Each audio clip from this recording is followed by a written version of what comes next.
about how he had liked games ever since he was young. He had always been in the hospital, so naturally he was always playing games. Games became a major part of his life. He played the game with intense concentration, his eyes glued to the screen. He was completely lost in the digital world. The game flashed "Game Over" on the screen, and he got annoyed. He shouted, asking how the AI could be so stupid and why it would heal the enemy instead. He realized that it's a given that you'll grow tired of something if you do it for too long. Even games can lose their appeal. He was done. He said screw this and threw the game onto the table in frustration. He thought that one day playing games just wasn't as fun as it used to be. He remembered playing all types of games, including AOS, RPG, and FPS. It didn't matter what kind of game he played, he thought. The thing is, every game that came out each year was completely garbage, he thought to himself. He thought that the story and world building were all similar and stereotypical. He felt like they were just copying each other. He thought there was no depth to the system. He wondered if there was even one original game out there. That's when he discovered the game called Dungeon and Stone. The game was developed by Oriel Davis and written by Jong Yoon-gang, and it forced players to do 100% of the work. Dungeon and Stone. Dungeon and Stone. He read the name again. He realized that its genre was RPG indie game. The game had 2D pixel graphics that were supposedly hard to come by these days. The young man thought, what the hell? There's only English. The game was called Dungeon and Stone. Since it was free, he figured he'd try it out. He saw the character selection screen, which had a lot of classes to choose from. There was human, dwarf, fairy, barbarian, furry, and a question mark. He looked at the character selection screen and saw the barbarian class. He figured he wasn't going to play much, so he'd just choose whatever. It had been a while since he played a vertical scroll game. The screen showed his character's stats, level 1, with skills like roar. The game suggested he find a right companion, and the young man realized that's what he was supposed to do. He thought the illustration was nice, but soon enough, he was getting really into the game. He looked focused and determined. He glanced at the clock and was shocked. What the hell? When did it get so late? He hadn't realized how much time had passed. He became obsessed with Dungeon and Stone. The game was so much fun. He was completely hooked. Dungeon and Stone had some interesting features. Some might call them unique. Others might call them absolutely garbage. The game required a NPC teammate. And in this game, when you die, you are really dead. No coming back. The only options were to start a new game or delete it. You had to start all over again. At first, it was fun. The young man yelled, saying he died because of the priests when he was almost there. He was furious. A woman in the room asked him to please be quiet. He apologized, saying he was sorry. He looked a little embarrassed. The young man muttered to himself that there was a trap, calculating that he needed to go up 3, left 4, and down 1. He looked focused, trying to figure out the solution. And later, he was just too stubborn trying to beat the game. He wasn't going to give up. Turns out it was such a failed game that there were no tutorials, neither in Korean nor English. Then, however long it takes, he would beat it on his own. He was determined to finish it. The young man looked serious, ready to face any challenge. He wasn't going to back down now. He thought back to when he first started playing the game in the hospital. He had no idea how much it would consume his life. From getting drafted as a public service worker to going back to university, graduating, going to interviews, getting assigned to a company, and going to and from work, he always had the game on his mind. He was obsessed with selecting his character, Furian or Polly, Barbarian Furian or Polly. He always continued to play Dungeon and Stone. It was the one constant in his life. He would always die and see the "you died" message. That's insane. He would just press the button to start a new game and keep playing. He died again and again and again. He checked the level and stats of his character. Level 7, ability 50, vitality 4, HP 140, comprehensive battle index 53. Then he died again at level 25. He just kept playing. 9 years passed in the blink of an eye. He had been playing this game for almost a decade. Finally, after all that time, the moment had arrived. He was so close to the end. It was the final boss room. He was about to finish the game. The gate of the abyss, Usaos, loomed before him. He could almost taste victory. He asked if anyone had seen that, if there were any other players who had gotten this far. He was the best. He shouted that he had sacrificed his 20s for this game. 9 years. He was so ready to finally beat it. Up on the screen, a message popped up. It asked if he wanted to enter the boss room. Of course, the answer was yes. The game warned that he might never come back if he went in there. It asked if he really wanted to enter. He wondered if it was because it was the final boss that it felt so ominous. The young man was not intimidated at all. He thought there was no way he wouldn't go in after getting this far. The screen flashed as it started loading. He didn't expect to win on his first try. He was going to gather as much info as possible to plan a strategy. The young man wondered how many patterns the boss would have and what its attributes were. It probably had an ultimate move too. He wondered what would happen if he just killed the boss in one go after all this prep. But then he was like, huh? Was it already done? That was why. The screen flashed a message. He had reached the abyss. He had been slow to catch on. The tutorial was complete. The guy looked up, totally shocked. Tutorial? He was like, wait, what? This was Korean. The young man thought Dungeon and Stone only supported English. The guy was getting angry, remembering something. He thought about how hard he had to work to understand all the English for nearly a decade. Suddenly, a message appeared on the screen. User check complete. The guy was like, what? A strong ray of light poured out, and the young man felt a pain that burned through his body. The guy was like, what the heck? Starting transmission. The light intensified. He lost consciousness. Suddenly, a voice boomed, congratulating the young warriors. The voice continued, announcing that today, they would all leave this sacred place. But Bjorn wondered who was being so loud.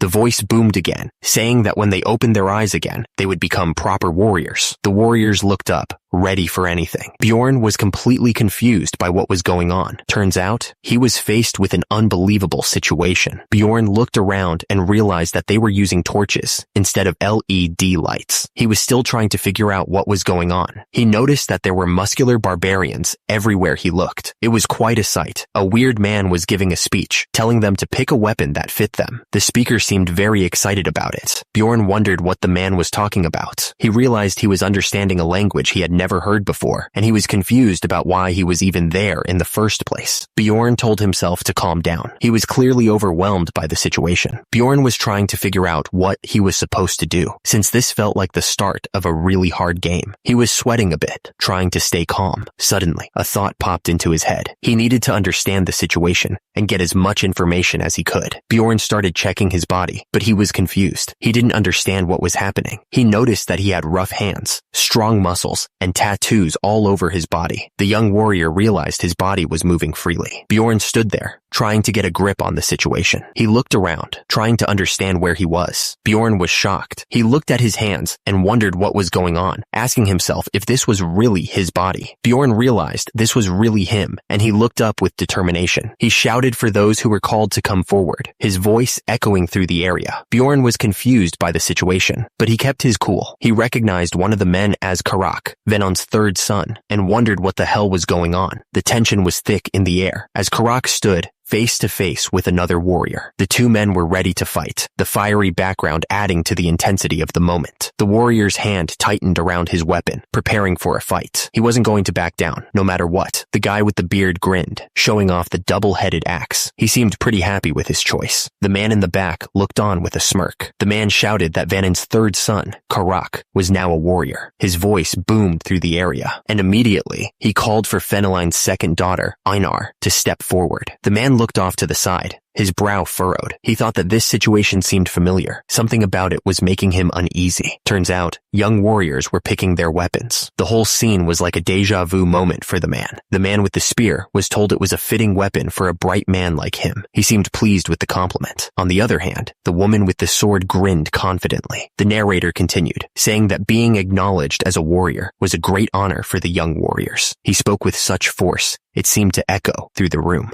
Suddenly, a voice boomed out, offering Rafdonia's blessings to everyone. It seemed like a blessing was being bestowed upon them. The city was a beautiful sight, sparkling in the sunlight. At the same time, a sense of urgency filled the air. Bjorn's eyes widened as he realized something important. He was certain that he recognized what was happening. Turns out, he was looking at the Dungeon and Stone game screen. The screen prompted him to select his character, a familiar sight from his past life. At the top, the screen showed the game's character selection, with options like human, dwarf, fairy, and barbarian. The game even showed the barbarian he had picked before. At the same time, Bjorn's face was filled with shock as he started to understand what was happening. The pixelated background of the game was still visible. He realized that he was now in the barbarian character he had been playing. Below, white lines appeared, adding to the confusion. A speech bubble appeared, with him wondering how the hell this had happened. Bjorn's face was a mix of confusion and disbelief as he tried to process the situation. He said, "No way," clearly not believing what was happening. He stammered, realizing that this was actually Dungeon in Stone. The other barbarian next to Bjorn looked just as surprised, with wide eyes and an open mouth. Bjorn looked around, totally lost, and asked himself what the hell he was doing there. He was clearly scared and confused about his current situation. Someone noticed that Bjorn was acting differently from the other barbarians. At the same time,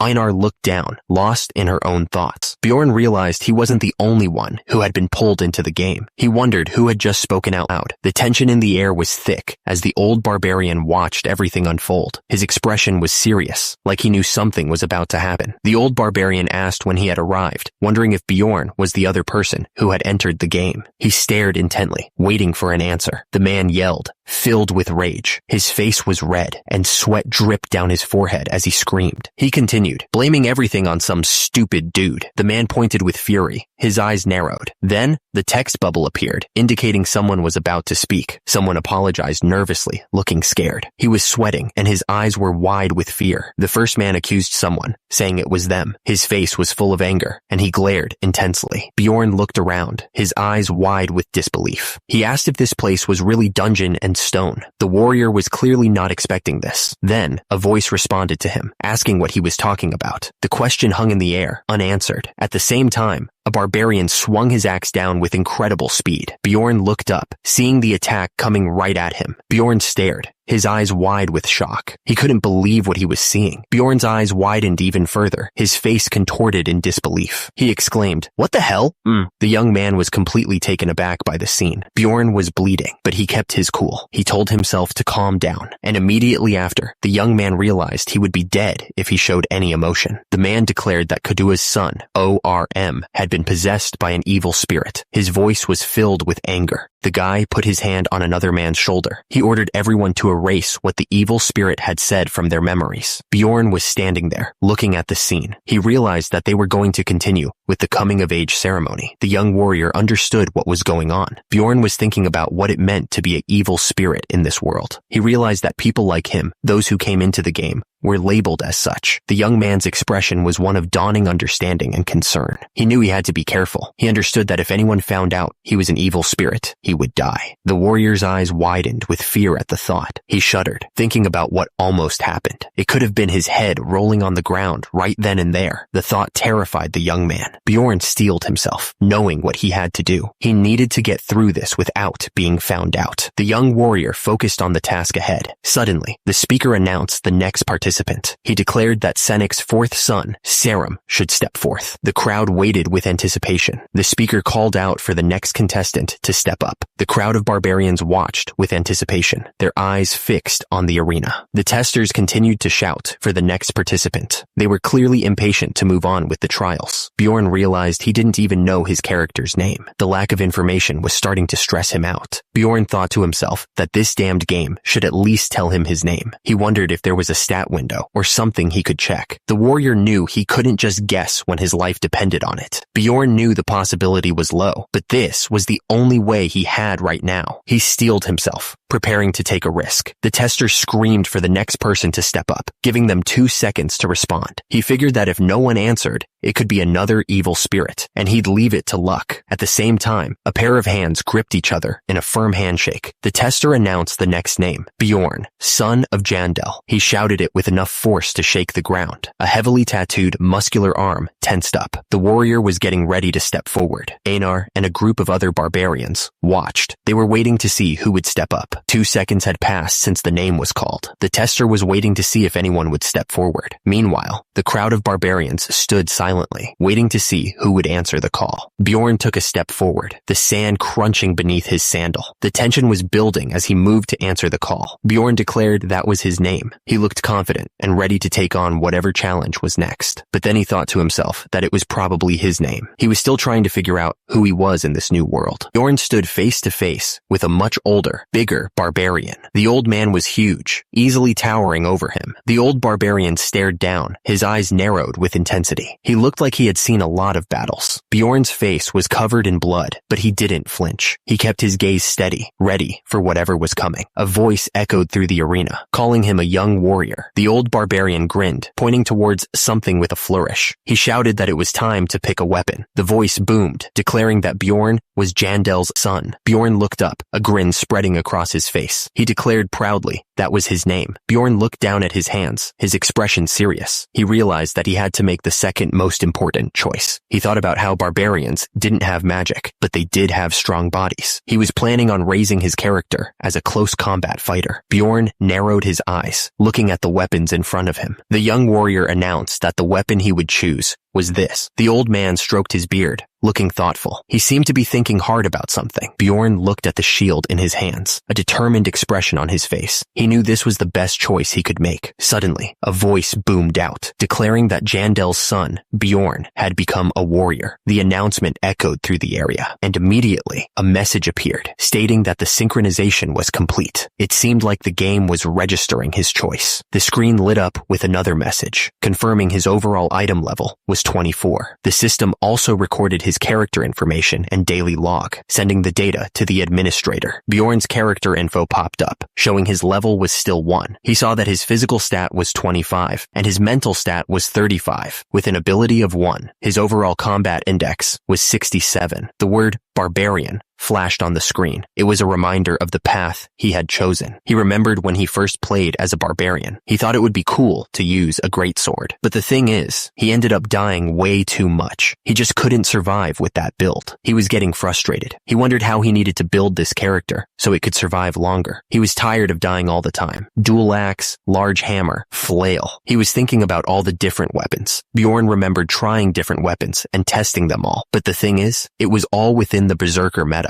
And one day, he had this thought. He was looking at the weapons, trying to figure out a new strategy. He wondered if a barbarian had to be played as a dealer. Barbarians are a race with high vitality and strength after all. While it might not be as good of a tanker as a dwarf, it still possesses the base for a tanker. He realized a shield might be the answer. Bjorn admitted he didn't really like doing this, since this combat method needed a lot of training. Still, he figured it'd be a pity to waste all his research efforts so far, so he decided to give it a shot. And immediately, a massive explosion erupted. The force of the blast shook the entire area. Bjorn stood tall, his shield covered in blood. The enemy was down for the count, clearly defeated. A disembodied voice stammered, clearly shocked by the turn of events. The word clear echoed in the air. At the same time, a game screen popped up, showing his stats. It showed player level 35, body 82, mentality 82, agility 45, item level 10, and comprehensive 225. The screen showed he did damage to the cockatrice, and the cockatrice did 7 damage, but it bounced off. And the screen showed that he got 1 experience for his skill, Smash. The screen said it was effective, and he knocked down a cockatrice. And the final text read, "What an OP character." Bjorn looked determined. He thought to himself that this current decision was the most rational one that he could make right now. He was trying to calm himself down and prepare for what was about to happen. He psyched himself up, declaring that he wouldn't regret it. He had to be strong and face whatever came next. There was no turning back now. Bjorn shouted for them to open up the gates. The heavy chains started to move, signaling the beginning of the ceremony. The atmosphere was tense as everyone waited for the entrance to open. The massive gates slowly creaked open, revealing a dark and ominous path. The air grew heavy with anticipation as the moment of truth approached. Everyone watched, holding their breath. The narrator explained that barbarians who had gone through the coming-of-age ceremony would enter the labyrinth. The young barbarians looked nervous, but they knew this was their destiny. They had to prove themselves. The man declared that they would go to the city with a labyrinth. His face was full of anger, like he was ready to fight. The warriors began to depart through the massive gates of Rafdonia. The chains rattled as they moved, creating a sense of foreboding. The man shouted that their fate lay in that place. He looked intense, wanting to make sure they understood the importance of their mission. The crowd of barbarians charged forward, their faces filled with determination. They were ready to face whatever challenges lay ahead. Bjorn thought to himself that he would run along with them for now. The young man's expression was serious, knowing that he had no other choice but to join the others. The barbarians kept running forward, but some started to wonder if they even knew where they were going. They looked around nervously, realizing they might be lost. Suddenly, a loud voice boomed out, telling everyone to stop. The sudden command echoed through the area. The man shouted that he thought they had lost their way. He looked really worried. The man continued, saying that Karak, Venom's third son, had led them in the wrong direction. He didn't think that Karak deserved to be their leader and needed to take responsibility. All right, Karak told everyone to stop. He admitted that he wasn't qualified to be the leader and would step down. Einar stepped up and shouted that she would be the one to lead everyone. She looked confident and ready to take charge. Einar was wise and should be able to lead everyone to the right path, she thought. The barbarian woman smiled, feeling confident in her abilities. Meanwhile, one of the guys admitted that he thought he was lost. He looked at Einar with a worried expression. Einar looked shocked and asked if it was happening to him too. She clearly didn't expect another person to be lost. The men shouted, wondering how this could be. They needed to get to the labyrinth within the time limit. People started arguing that Einar didn't deserve to lead. They thought that Jin, Tatron's second son, should be the one in charge. Others disagreed, and the whole situation was quickly turning into a mess. The arguing was getting out of hand, and one of the guys thought they were all brainless. He realized that if this kept going on, they might never reach the labyrinth. However, he didn't want to attract attention just yet. Einar suddenly called out, saying, "Hey." She was trying to get someone's attention. Bjorn was standing in front of her. Einar asked Jondel's son if he was also there to blame her. She looked worried and defensive. Bjorn denied it. He told her that he was there to tell her how to get to the labyrinth. The young man seemed serious and determined to help. Bjorn put his finger to his lips, signaling her to be quiet. He didn't want anyone to hear them talking. Einar looked surprised and asked how. She really wanted to know how to get to the labyrinth. Bjorn told her that she just needed to follow those guys. He pointed towards a group of people walking away. One of the people in the group said that there were barbarians swarming over there. He called them foolish savages and said they wouldn't get anywhere so late at night, all armed. Einar said that she understood and would give it a try. She looked determined to follow Bjorn's advice. Einar announced that she had found the way to the labyrinth. The crowd cheered and said that she was wise, but Bjorn wondered if they were really not brainless. Einar shouted to follow her. Her voice echoed through the night sky. The labyrinth was right in front of them. It pulsed with a strange energy. The crowd cheered as they saw the labyrinth, calling it the sacred dimension of battle. Down below, Bjorn cursed under his breath, realizing that it was really the labyrinth. Bjorn wondered if it was really the right decision to enter the labyrinth. He looked worried. Bjorn stood alone for a moment, thinking that nobody would even notice if he just walked away. He knew he could slip away without anyone even realizing it. He thought back to his life before, when he had been sick all the time. He remembered being stuck in a hospital bed. Bjorn wondered how someone like him, who had never even thrown a punch, could possibly survive in the labyrinth. He looked up, his eyes narrowed, questioning if he was strong enough. Bjorn cursed the taxes of Rafodnia, wondering if there was any other way to pay them besides risking his life in the labyrinth. The system seemed designed to screw everyone over. It was one of the worst systems in the game, Dungeon and Stone. All citizens had to pay taxes from the age of 20, or they would be executed. The whole thing was messed up. There were a few ways to get money in this world, but the most common way was to go into the labyrinth and fight monsters. It was a dangerous job, but it paid the bills. Another option was to work at places like the village bars. It was safer than fighting monsters, but the pay wasn't as good. The thing is, Bjorn declared that he was a barbarian. The people in charge were not impressed and said they didn't hire savages. They were worried he would destroy their things, and they had no work for foolish barbarians. He realized that in this game, a barbarian couldn't do any normal work. Because of that, the barbarian class was the only one that received a weapon as soon as they started the game. If that wasn't the case, he wouldn't have to fight monsters. Time was running out fast. There were only 10 minutes left before the labyrinth entrance shut down. Bjorn realized that he had a big problem. He didn't know what to do. The biggest issue was that the labyrinth only opened once a month. If he missed this chance, he would be stuck.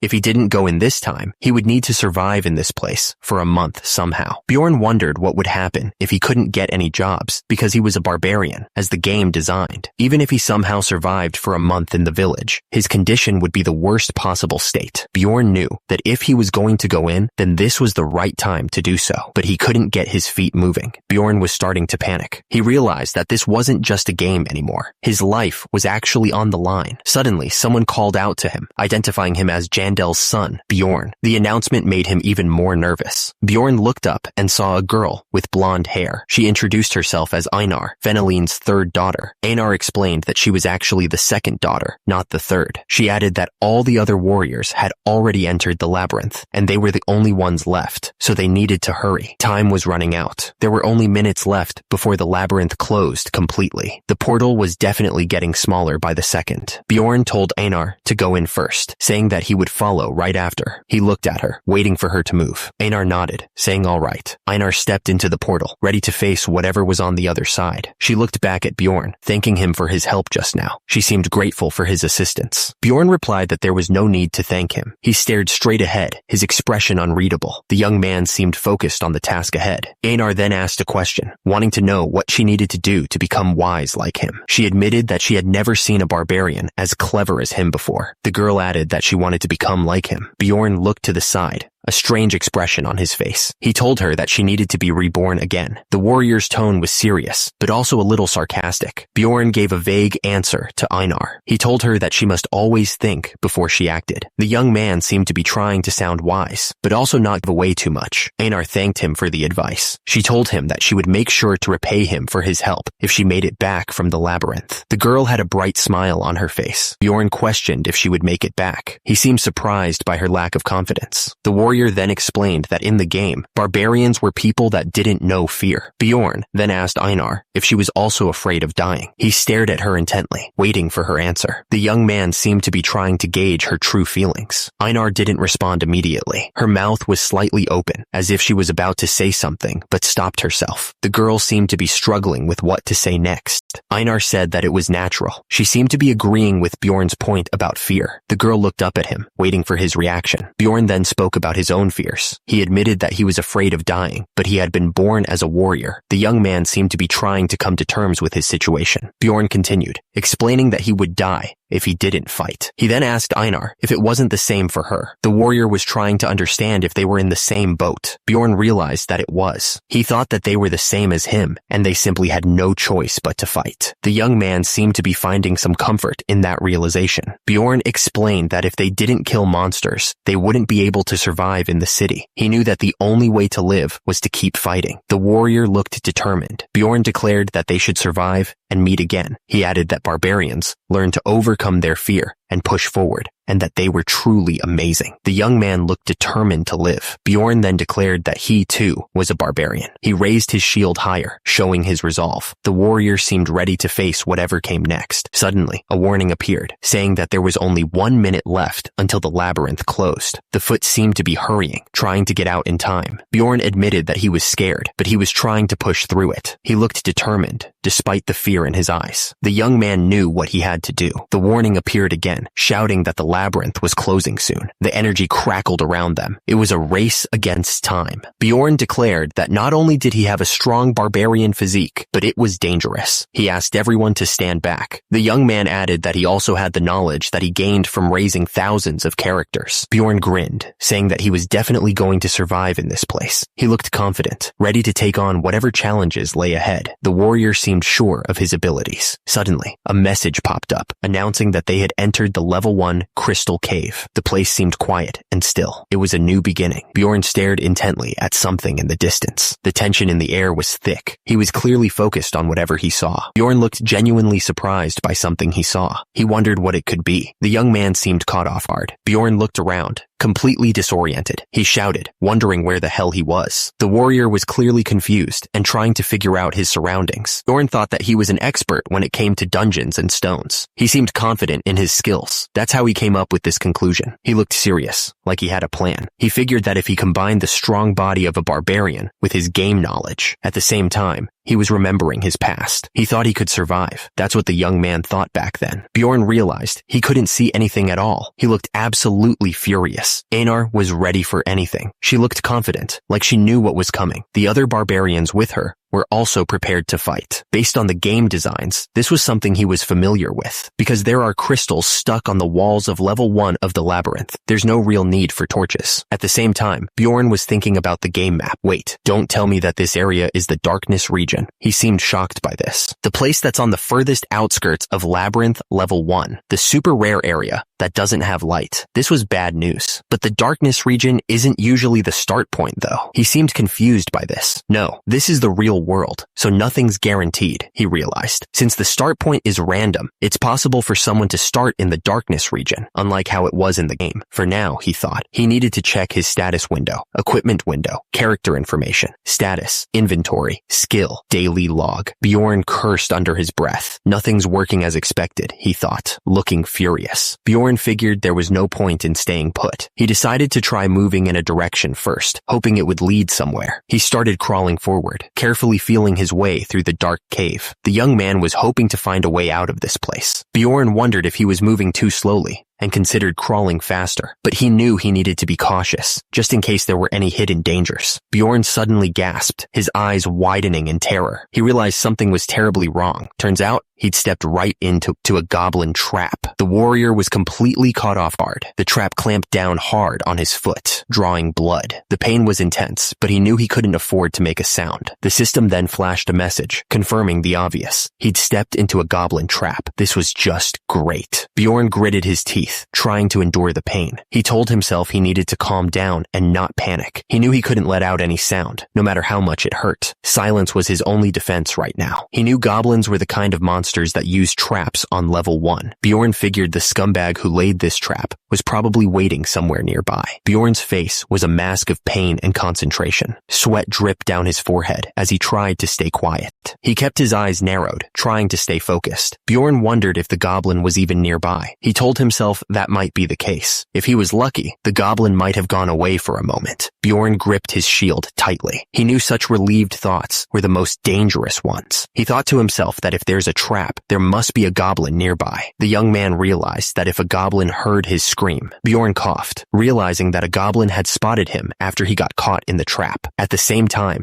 the goblin stood there with glowing red eyes, ready to attack. The goblin's face was grotesque, its sharp claws ready to tear him apart. It would wait for him to lose his strength while waiting in the darkness. Bjorn knew that he mustn't make a sound. He realized that this was how Dungeon and Stone worked. In that case, the young man decided to do what was necessary first. There was paralyzing poison in the trap, which annoyed him. Bjorn thought that if they had given him leather boots instead of useless sandals like these. As a result, he found himself annoyed at the situation. Bjorn told himself, what the hell? What's the point of saying all this now? He knew he needed to stop whining and get moving already. Bjorn knew that if he needed to fight, he had to do it quickly. He looked absolutely furious, ready to take on whatever was hiding nearby. He told the hidden enemy to come on out. The poison from the trap was already making his feet bleed. It seemed the poison was spreading. Bjorn realized that his right foot had gone numb. Bjorn knew the enemy was already hiding out there. He thought that he didn't even feel fear because of the paralyzing poison, which he guessed was a good thing. Bjorn was getting annoyed by the silence. He shouted, demanding that the scumbag come out already. Bjorn wondered if he was just imagining things. He thought maybe there wasn't a goblin there at all. He looked around suspiciously, trying to see if anything was hiding. Bjorn kept thinking to himself, even if he was acting like a fool, he knew he had to be careful. Bjorn told the enemy to just stay where it was. He said that he was gonna leave. The barbarian looked serious, like he meant it. Bjorn thought that he would become an idiot who survives. He was determined to live, no matter what. Bjorn suddenly insulted the hidden goblin. He told the enemy that its mother was a goblin. The young man's foot was still bleeding from the trap. Bjorn kept insulting the goblin's family. He said its father was a goblin too. The barbarian realized this was dangerous, since his bleeding wasn't stopping. He added that its sibling was also a goblin, and he was starting to feel like his brain had been dipped in alcohol. That's why he was also calling the goblin a goblin. The goblin was huge, towering over Bjorn from behind. It was clear that he was in serious trouble, facing such a massive enemy while weakened. Suddenly, Bjorn's eyes widened. He heard footsteps nearby, alerting him to the immediate danger. Then, a voice boomed, declaring that it moved. The threat was getting closer. Bjorn asked what was wrong. He wondered if the goblin couldn't take him insulting its family. The young man realized the footsteps came from behind, and the goblin probably came closer because he was getting further away from it. Bjorn realized that even though he knew something something was there, it was still hard to see. He told himself he needed to run faster. He looked around nervously, trying to figure out where the threat was coming from. Bjorn started running. His feet splashed in the water, and he could feel the blood still flowing from his wounds. He knew he couldn't keep this up for long. He kept running. The sound of his bare feet hitting the stone floor echoed through the cave. The barbarian was trying to put as much distance as possible between himself and whatever was chasing him. Bjorn collapsed on the ground, exhausted. He looked over and saw the goblin standing a short distance away. The young man knew he was in trouble, but he was too tired to move. Bjorn realized that whatever was following him was keeping its distance. He noticed that when he stopped, it stopped too. The fighter was starting to think he was dealing with something smarter than he expected. The goblin looked down on Bjorn, clearly enjoying his suffering. It was rejoicing, watching its prey bleed out. The little scumbag was probably waiting for him to die slowly, terrified by its laughter. Bjorn realized the goblin was smarter than he thought. He figured the little creep wasn't even bothering to hide anymore. The young man decided it was time to change his strategy. Bjorn suddenly stood up, surprising the goblin. He let out a yell as he charged forward. The barbarian wasn't going to let the goblin have its way, but Bjorn immediately collapsed, his legs giving out. The attack had clearly taken a lot out of him. The fighter was still badly injured. Bjorn thought to himself that his prey had collapsed just as it wished. He was setting a trap for the little monster. The young man was going to make it pay. The goblin stood over Bjorn's hand, looking down at him. The little monster seemed to be enjoying the situation. It was probably wondering if Bjorn was still alive. The goblin suddenly shouted for Bjorn to come closer. It was clearly trying to lure him into another trap. The little scumbag thought it was so clever. Suddenly, a rock hit Bjorn on the head. He realized what the goblin was doing. The young man was starting to understand how smart these things really were. Bjorn thought to himself, was the goblin really throwing rocks at him to see if he was dead? He was starting to think this was more than just a dumb monster. Bjorn realized that the goblin was smarter than he expected. He thought to himself that they were definitely more intelligent than barbarians. The warrior was starting to get worried. Suddenly, a warning flashed, declaring that something was coming. The message was clear, but what exactly was on its way? Then, the sound of something crawling nearby echoed through the cave. A goblin was standing over Bjorn, holding a small axe. The little monster was ready to strike. The goblin reached down and touched Bjorn's face. It was checking to see if he was really dead. The barbarian's eyes suddenly flashed red. Bjorn suddenly stood up. He looked down at the goblin, his eyes burning with anger. The young man greeted the monster with a dark expression. Bjorn shouted that the goblin was a scumbag. He was furious that the monster had tried to trick him. The warrior was ready to make the goblin pay. Bjorn was ready to strike. He moved with incredible speed, his fist aimed right at the goblin's head. The barbarian was about to deliver a devastating blow. The goblin realized his reach was too short. He was panicking because he couldn't escape the incoming attack. At the same time, Bjorn was confused. Bjorn asked what was happening. Red energy was flowing around his hand. The young man didn't understand what was going on with his body. Bjorn realized his body was moving by itself. He was completely shocked and had no idea why. The warrior was losing control. Bjorn's fist continued to move forward. He was still paralyzed, unable to stop the attack. The young man felt like a passenger in his own body. Bjorn's fist crashed into the ground with incredible force. The impact sent tremors through the cave, and dust flew everywhere. Bjorn realized he could vividly sense the goblin's movements. He felt stronger than ever before. The young man was ready to take the fight to the goblin. Bjorn thought that this body was way different from the sick one he had in the hospital. He declared that the goblin was the prey now. The warrior was feeling confident. Bjorn shouted that this was the body of a barbarian. He let out a wild yell, feeling the power coursing through him. The young man was ready for action. Bjorn stood panting over the fallen goblin. He was catching his breath after the savage attack. The barbarian had won. Bjorn was panting hard, trying to catch his breath. He was covered in sweat and grime, clearly exhausted from the fight. The barbarian was breathing heavily. Bjorn slammed his fist into the ground with a loud thud. The force of the impact shook the earth around him. The young man was letting out his frustration. He punched the ground again, even harder this time. Dust and small rocks flew up from the impact. The warrior was furious. Bjorn looked down at his hands, clenching them into fists. He was trying to control his anger. The young man was clearly struggling with something. Bjorn punched something with incredible force, sending debris flying everywhere. The impact echoed through the cave. The barbarian was unleashing his rage. The screen popped up, telling him he had defeated a goblin. Turns out he got EXP +1 for that. Bjorn was kneeling on the ground, panting. He was still paralyzed from the trap,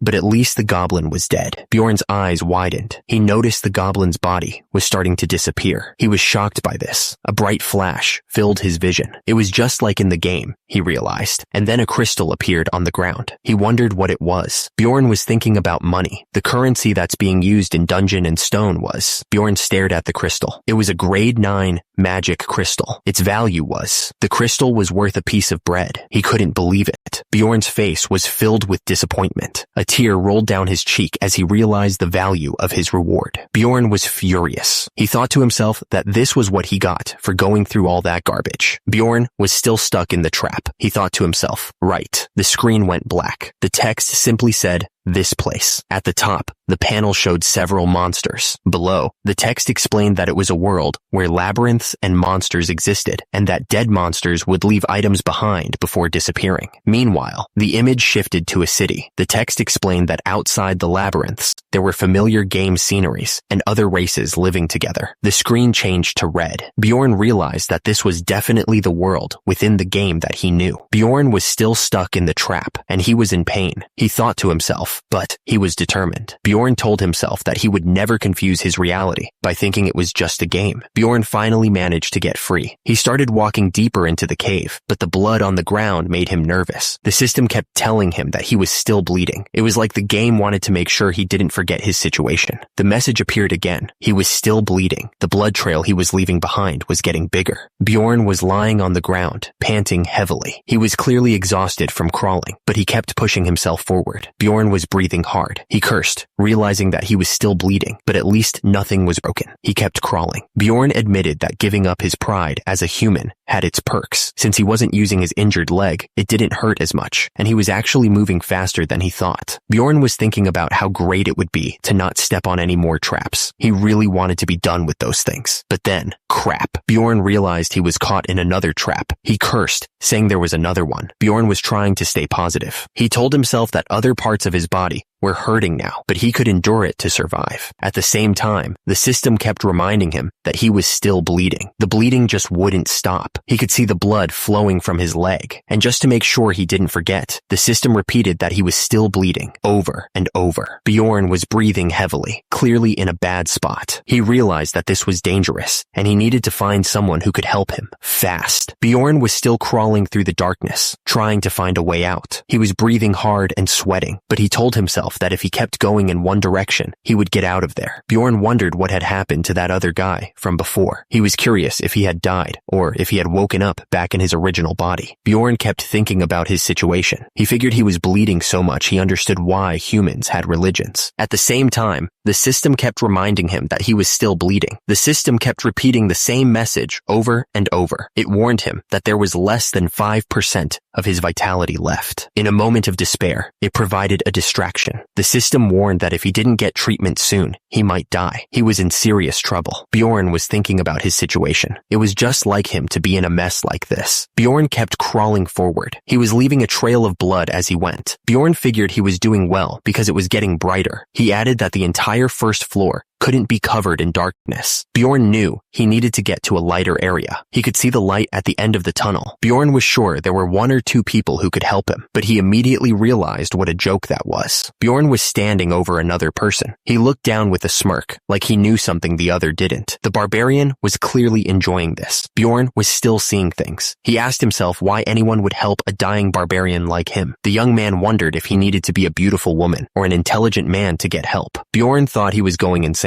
He said that he guessed he was pretty smart, since he was talking to himself. The fighter wondered what he was going to do if he didn't keep going forward, saying he needed to do something. He figured he was seeing illusions now. He had to push forward. Bjorn was starting to lose it. He figured he would probably run into a monster before he encountered a human. The young man hoped he would at least have better vision than now. Bjorn was sure he was going crazy from losing too much blood. He told himself that he needed to survive no matter what. Then he questioned himself, wondering how he could possibly do that in his current state. And immediately, he heard a voice in his head calling him a loser and saying he was about to die. It told him to just give up and be comfortable. Bjorn refused to give up no matter what. He wouldn't let this beat him. The barbarian was determined to survive. Suddenly, a light appeared. A warning popped up, saying that less than 4% of his vitality remained. Bjorn was breathing heavily, his eyes wide with fear. He pleaded for anyone to help him. Suddenly, a group of adventurers appeared above him. They were all staring down, seemingly surprised by what they saw. One of the adventurers, Drouse, pointed down. He told the others that there was a dying barbarian over there. Another one asked if it was a barbarian. A warning popped up, saying that less than 4% of his vitality remained and that he was still bleeding. Then another warning appeared, saying that less than 2% of his vitality remained. But he got an achievement. His mental stat would keep rising by 1. Bjorn looked up at the adventurers with a pained expression. He thought to himself that the guy looked like a novice. The barbarian then pleaded for them to help him, calling them jerks. One of the adventurers wondered if it was suspicious. The situation seemed strange to the group. One of the adventurers looked down, confused. He wondered out loud how a novice could have gotten there faster than they did. The adventurer seemed annoyed by this. Back on the ground, Bjorn was struggling to speak. He tried to say something, but all that came out was a pained groan. It was getting harder to stay conscious. Bjorn's face was covered in blood and sweat. He gritted his teeth, trying to endure the pain. Every breath was a struggle. Meanwhile, the adventurer was still staring down at him. Bjorn, desperate, cursed and demanded that they stop staring and help him. He was running out of time. The adventurer looked down with a sly smile. He seemed to be enjoying Bjorn's suffering. Something wasn't right about this guy. One of the adventurers asked Priestess Ursina if she could heal the injured man. Bjorn, who was lying on the ground, was shocked. He thought to himself, "What? A priestess? There's a priestess in your party?" The priestess looked down, and Bjorn realized that if they had a priestess, they must be pretty strong. He thought he was saved, but then he immediately refused the help.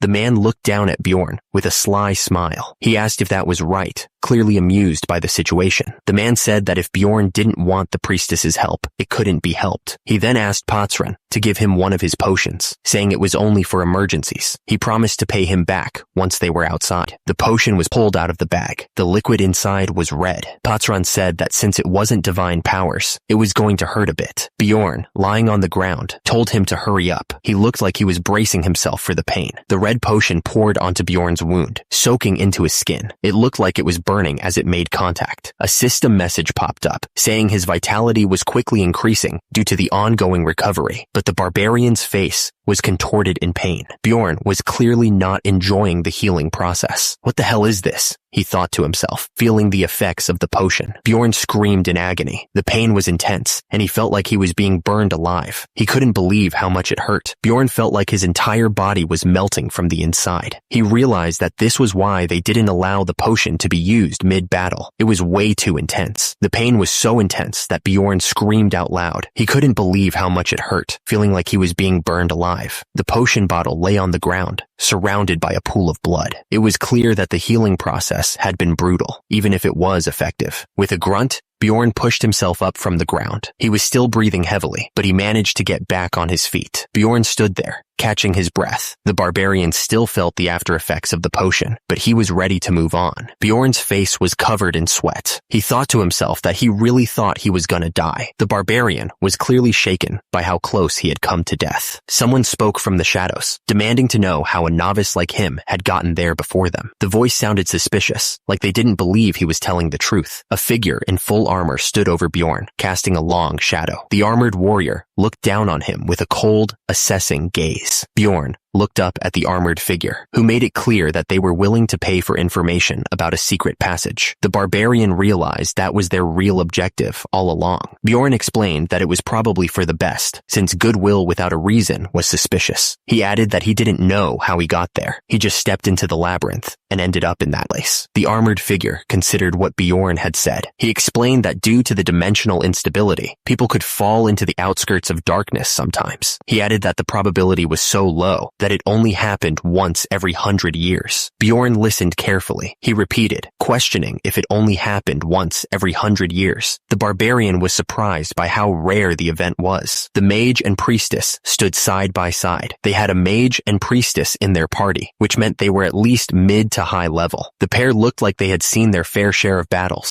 Drows. Bjorn thought to himself about what the armored figure had said. He couldn't believe that he just happened to experience something so rare on his first trip. The young man was starting to think he was incredibly lucky, or unlucky. The barbarian continued to think. He wondered how he had experienced something that the mage and priestess hadn't even seen before. This was all too strange for him. Drows thanked Bjorn for the interesting story he had told them. He looked at the barbarian with a slight smile. Drows told Bjorn that he could leave and not worry about paying for the potion. He gave off a sinister smile. Bjorn thought to himself that time spent in the labyrinth was as precious as gold. He looked at the ground, thinking. The party left Bjorn to recover on his own. Because of that, he thought it was a miracle they had spent so much time on him to begin with. Bjorn was thinking he should be happy that he survived. He was lucky to be alive. Bjorn stood there, covered in blood. Turns out, he hated being pitied. It felt disgusting to him. Meanwhile, the group of adventurers continued their trek through the cave. They seemed to be making good progress, heading deeper into the labyrinth. One of the men was saying that the barbarian was really lucky. He went on to say that if the guy had stepped on a goblin trap on the first floor, he would have died eventually. He was lucky he met them. The man's companion chimed in, saying it was lucky that he met Drows, not him. He added that he didn't even want to use his potion because he was too cheap. He then asked the priestess if she didn't think so too. The priestess, Ursina, remained silent, her expression unreadable. She just stared ahead, seemingly lost in thought. Patran scoffed, asking if the others thought everyone was like them. He argued that if it weren't for the temple's rules, Ursina would have already healed the barbarian. He then questioned if that was really the case, saying he'd met so many two-faced people. Patran told Drows that he should learn a thing or two from him. He pointed out when Drows had asked if there was a secret passage out of consideration. Patran emphasized that barbarians don't like receiving help from others. Drows chuckled, saying that Patran was too kind. He seemed to be enjoying the conversation and the praise. One of the men wondered when the barbarian's blood trail was going to end. He asked if it hadn't been a while already, sounding impatient. The speaker said that judging from the barbarian's mentality so far, he didn't think he was all that lucky, like the first man said. The man added that he was sure the trail ended somewhere around there. One of the people in the group stated that if they were going to take the shortcut, they needed to turn there. He added that it was nice having a guide. The speaker seemed grateful to have someone who knew the way. One of the women exclaimed that Drows was incredible for memorizing the entire map of the first floor. She pointed out that most guides only knew the rough direction. The other woman asked if that was so, looking impressed. Drows listened to their praise with a thoughtful expression. He seemed to be considering their words carefully. His eyes narrowed slightly. One of the men observed that he thought they were the first ones there. He was glad that they had hurried. The speaker seemed relieved that they had arrived before anyone else. Someone reached out and touched the stone structure. The hand lingered there for a moment, as if feeling the stone's energy. The portal to the second floor was right in front of them, shining with a powerful light. One of the men reached out, ready to take the next step.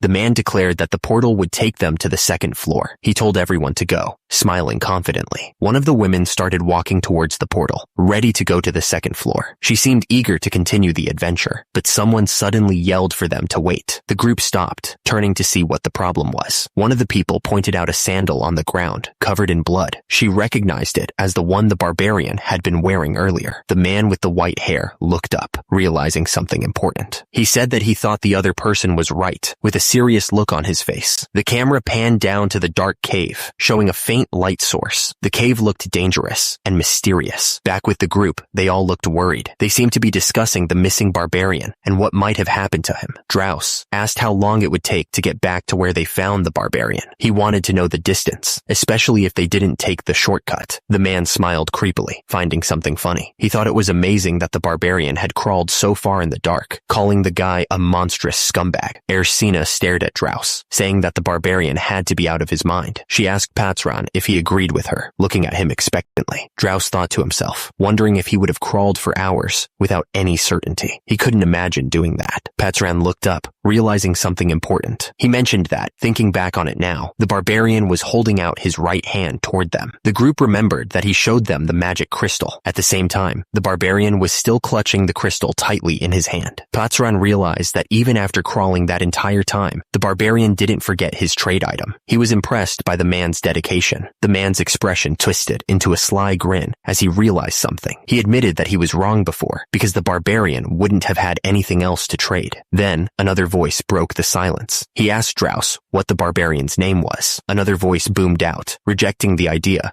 that the barbarian was just lucky. He declared that lunatics like that don't die easily unless something crazy happens. The man's face contorted with intensity as he continued. He insisted that no matter how tough things get or how much pain they have to deal with, the barbarian stood amidst a swirl of blood and raw energy. The scene was a testament to his brutal tenacity. They will never treat death as an escape route. This was not a game to be taken lightly. The screen showed a message saying he had defeated the goblin. After almost dying, another message popped up. It said he had defeated the goblin again. Bjorn smashed his fist into the goblin's face, yelling, "Smash, you son of a jerk!" At the bottom of the screen, he thought that he kept running into goblins. Bjorn swung his shield with all his might, crushing another goblin. The young warrior was clearly getting annoyed by the constant waves of enemies. Another message appeared, saying he had defeated the goblin. Bjorn thought to himself that they kept coming. He admitted he was nervous at first, but now that he could see again, these goblins were no threat. Bjorn noticed the traps were just randomly placed on the ground. He thought that the people who set them up were idiots because they didn't even try to hide them with dirt. He thought that their ambush was too predictable and their hiding places were too obvious. The young warrior swung his axe at an incoming goblin. Bjorn smashed the goblin with his shield, yelling, "Where are you going, you scumbag?" The force of the impact sent the monster flying backwards. Bjorn stared forward with a serious look on his face. The only problem was, Bjorn grimaced, thinking that he was so hungry. He could feel his stomach growling. Bjorn was thinking that the deputy chief probably had some food for him. He was really hoping he could get his hands on it. He looked down at the empty food bag in his hand. Bjorn realized something was wrong and cursed. Bjorn started to wonder if crawling on the ground was the wrong choice. He was starting to regret his decision. He started eating, but then he realized something bad. Out of the 7 days worth of rations, 5 were already gone. Bjorn figured he would just need to eat as little as possible. He looked determined to make the rations last. Bjorn was eating some crusty, dry bread. He was surprised at how delicious it was, saying that when he used his spit to melt it, it tasted sweet. Bjorn was chewing on the bread, but he was starting to get thirsty. He frowned, already thinking about his next problem. He wondered where he was going to get water. It was just one thing after another, and he was starting to feel the pressure. At the top, Bjorn was standing in the dungeon. At the same time, he remembered that in Dungeon and Stone, there was a hunger system that forced players to eat and drink. He recalled that it only activated in the labyrinth, and he never needed to carry water around since he just needed to eat. But then he realized that this wasn't a game anymore, and he was in real trouble. Bjorn was covered in blood and looked frustrated. He thought that the game was already hard enough, but now that it was real, the difficulty was insane. He glanced around. Still covered in blood. It was just another world that happened to be similar to a game that he knew. Since the deputy chief didn't give him water, Bjorn was sure there was a supply of water somewhere in the labyrinth. He was determined to find it. Bjorn heard something. He knew it. It was the sound of water, finally. Bjorn walked forward and saw a person. He was surprised. The man looked around suspiciously. He seemed to be listening for something, his expression tight with concern. Bjorn recalled that, aside from the Blondes group, this was his first real encounter with other adventurers.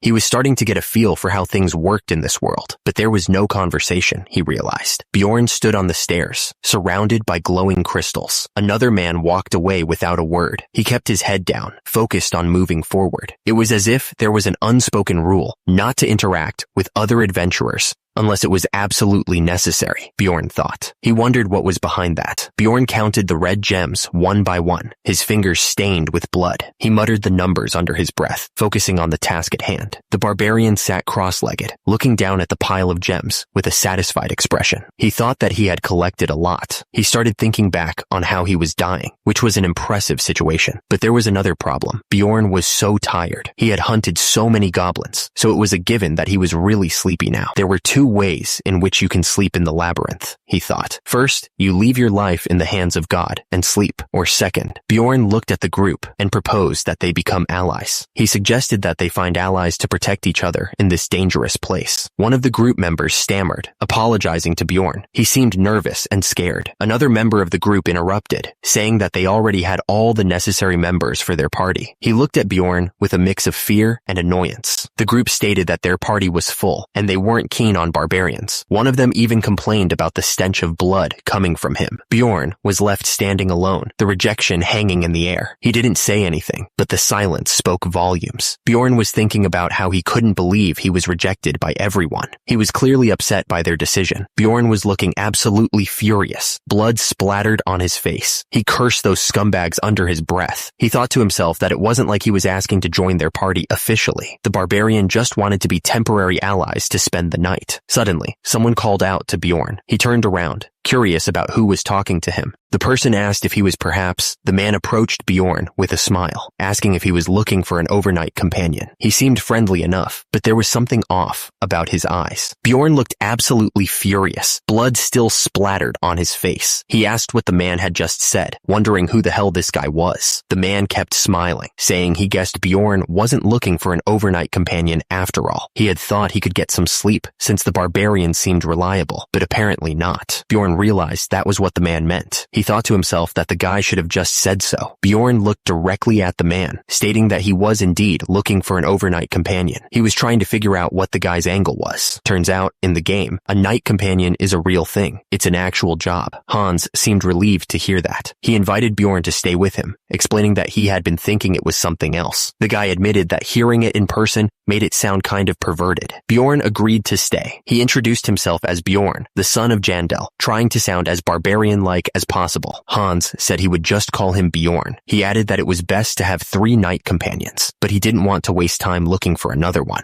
Hans wondered why the 2 of them didn't just spend the night together. He immediately realized how that sounded, and he looked absolutely mortified. Hans thought there was something strange about Bjorn's way of speaking. He couldn't quite put his finger on what it was, but something felt off. Bjorn suggested that they play rock, paper, scissors to decide who would get to sleep first. The barbarian seemed pretty confident about his chances. That's how they decided to spend their first night together in the labyrinth. Hans immediately realized how weird that sounded. Hans was happy because he won. He asked if that meant he could sleep first. Bjorn reluctantly agreed. The big guy knew he was going to lose because he had no luck. Hans told Bjorn to take the item, explaining that it was a watch. He said that the barbarian could use it to wake him up when the shorthand reached a certain spot. He held up the watch, which looked pretty old school, with Roman numerals. Hans figured that Bjorn probably didn't even know how to read time anyway. Hans asked if Bjorn understood what he was saying. He offered to explain it again, but was clearly getting annoyed. He was thinking, what the hell? Hans figured that was probably how most people saw barbarians, in dungeon and stone. They just assumed they were all dumb. Bjorn looked at the watch and thought it looked pretty expensive. It felt like trash to him, but he was sure there would come a time when he could use it to his advantage. Hans was sleeping soundly, completely comfortable. Bjorn watched him, wondering if that was what an experienced adventurer was like. Bjorn wondered if Hans would even lend him his sleeping bag if he asked. He was really getting tired of just sitting there. Bjorn complained that it was so boring, since there weren't any goblins or adventurers around, though he admitted that it was convenient. Bjorn glanced at the watch Hans had given him, thinking that time needed to hurry up. He was so ready to get some sleep. The hands on the watch were slowly inching closer to the mark. He was really looking forward to getting some shut-eye. Bjorn woke Hans up, telling him to get up. He was making sure that Hans was awake and ready to take over watch duty.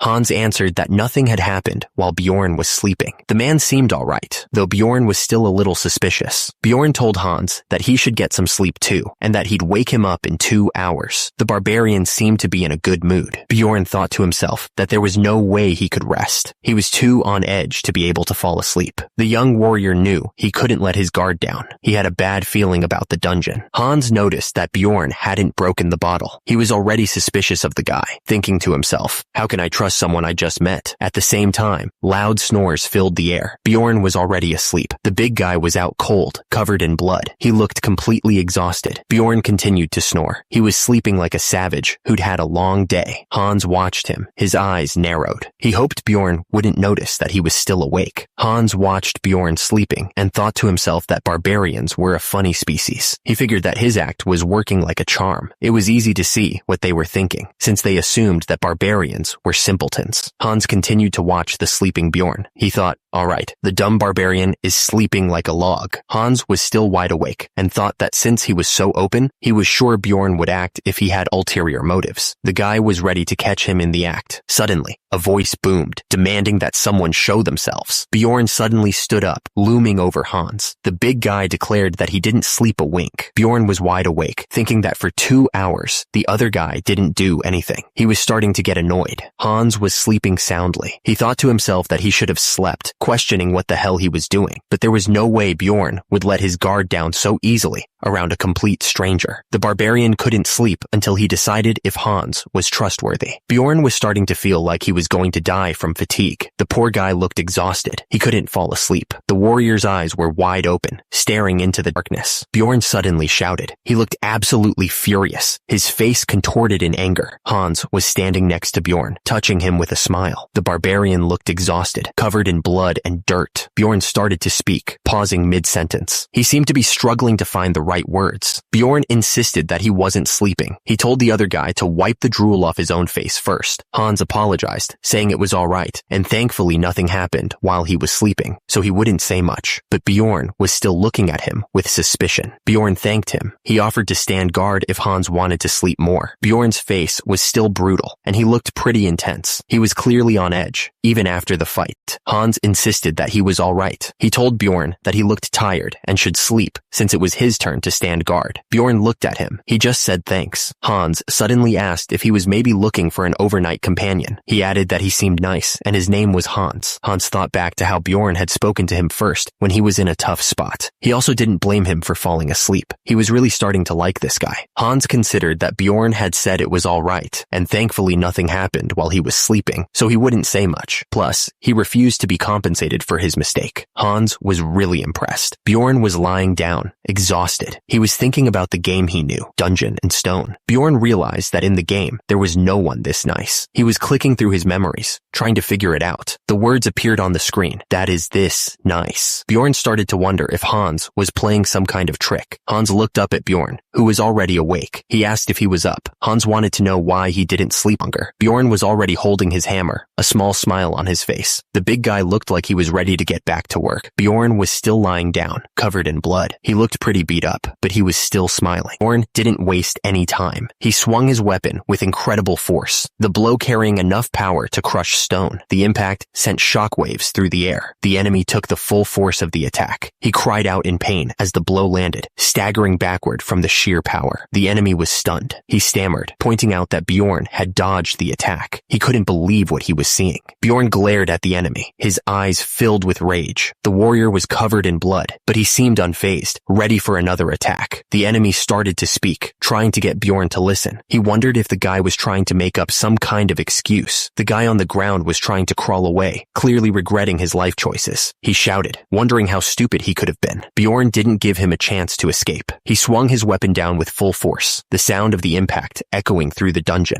The man coughed up blood, his face contorted in pain. He was shocked by the power of the blow, asking if Bjorn thought he was a barbarian. Bjorn stood over his fallen opponent, towering over him. The guy was still trying to explain himself, but it was clear he was running out of time. Bjorn thought to himself that the guy didn't die with one hit, unlike the goblins. He realized he needed to strike him one more time to finish the job. Bjorn brought his shield down on the guy while yelling that he was going to smash him. The force of the blow looked absolutely devastating. The impact sent the guy flying through the air. He was completely helpless, unable to do anything to stop himself. The guy landed hard on the ground and tried to catch his breath. He was clearly in a lot of pain. Bjorn stood over the guy, his shadow looming over him. The enemy started begging for forgiveness. The guy pleaded with Bjorn to let him live, his voice trembling with fear. He was desperate to escape the situation. The injured man looked up, his face covered in blood. He was asked why he had done it, looking nervous and scared. The guy stuttered, trying to explain that he only wanted Bjorn's magic crystals. He claimed he was just going to knock him out and take them. The injured man was asked if he was really going to kill a barbarian for a few magic crystals. He admitted that he was also after Bjorn's shield, since barbarian equipment sells for a good price. The man was then asked if that was really all. He started begging to be let go, looking up with hopeful eyes. Bjorn didn't buy it for a second, realizing that the guy was still hiding something. He struck the guy hard, leaving the guy gasping for air. Bjorn stood over the injured man, his foot pressed against his chest. He told him that this was the last time to be honest, looking down with cold eyes. The injured man was reminded that killing another adventurer in Dungeon and Stone was a serious crime. Bjorn pressed him to reveal the real reason he attacked, focusing on his heart. The guy looked up, clearly confused by the question. He asked what Bjorn meant, his eyes wide with fear. The injured man started talking, admitting that barbarian hearts were being sold for a high price. He was trying to justify his actions, but his voice trembled. Turns out, they were being used as ingredients for a new spell. The heart glowed with an eerie light, surrounded by a strange, magic circle. Bjorn realized something about the situation. He finally understood the other guy's point of view. To that man, Bjorn was just another monster to kill. He was nothing more than a goblin in his eyes. He was tough to catch, like a slippery fish. The goblins were all around him, but he was too strong for them. But he was precious enough to give a big reward if someone managed to take him down. As a result, Bjorn wondered why the guy had waited until now to attack. Bjorn pressed the man against the wall, asking why he didn't attack when he was asleep. He added that he needed to sleep too, looking down at the man with a serious expression. The man on the ground tried to justify himself. He said he was just a pest, but an effective one. He asked if Bjorn would forgive him since he had told him everything. Bjorn looked down at the man, his expression unreadable. The barbarian was covered in blood, but seemed completely unfazed. A sinister smile crept across Bjorn's face. He looked like he was enjoying the situation way too much. The man on the ground looked up, waiting for an answer. Bjorn asked if he really thought he would forgive him. He added that he would probably run into more people like him, and they would all say the same thing. Bjorn continued, asking if the man really thought he was going to. The rest of his sentence was cut off. Bjorn stared down at the man with cold eyes, covered in blood. He asked if he was supposed to forgive people like him every single time. The man on the ground looked up, terrified. He quickly denied it, saying he wasn't like those other people at all. The man begged for his life, trying to bargain with Bjorn. He offered to give him everything he had. He pleaded, saying he didn't have much right now, but he would give him everything once he got back to the city. He begged Bjorn to give him just one more chance. He promised that Bjorn wouldn't regret it. But little did he know, it had only been one day since the barbarian entered this game world. The man's hand lay limp on the ground, surrounded by a pool of blood. The scene was gruesome, showing the finality of what just happened. Bjorn stood tall, covered in blood. He muttered to himself that he had killed a man. The system notified him that he had accomplished an achievement, his first murder. As a reward, his mental stats would increase by 1. 2 days had passed since Bjorn entered the game. The system informed him that he had equipped a shoulder pad, increasing his overall item levels by 13. Bjorn was now carrying a backpack, which increased his inventory limit. He also equipped a hammer and leather boots, which increased his overall item levels by 30 and 5 respectively. Bjorn thought about how he had graduated from living like a savage. He had started drinking water from his bottle when he was thirsty. He also used his compass when he needed to know which direction to go. The barbarian looked at his pocket watch when he wanted to know the time, and he could even treat injuries with bandages and potions. Bjorn thought about how ironic it was, and then he said that it was only when he killed a man that he was able to start living like a man. He walked away into the darkness. Bjorn checked his stats again. He saw that his mental stat had increased by 1, and his item level had jumped to 72. His overall combat index was now 81. Bjorn swung his hammer with incredible force. The goblin didn't stand a chance, disappearing in a cloud of dust after the powerful hit. Bjorn thought about how the goblin disappeared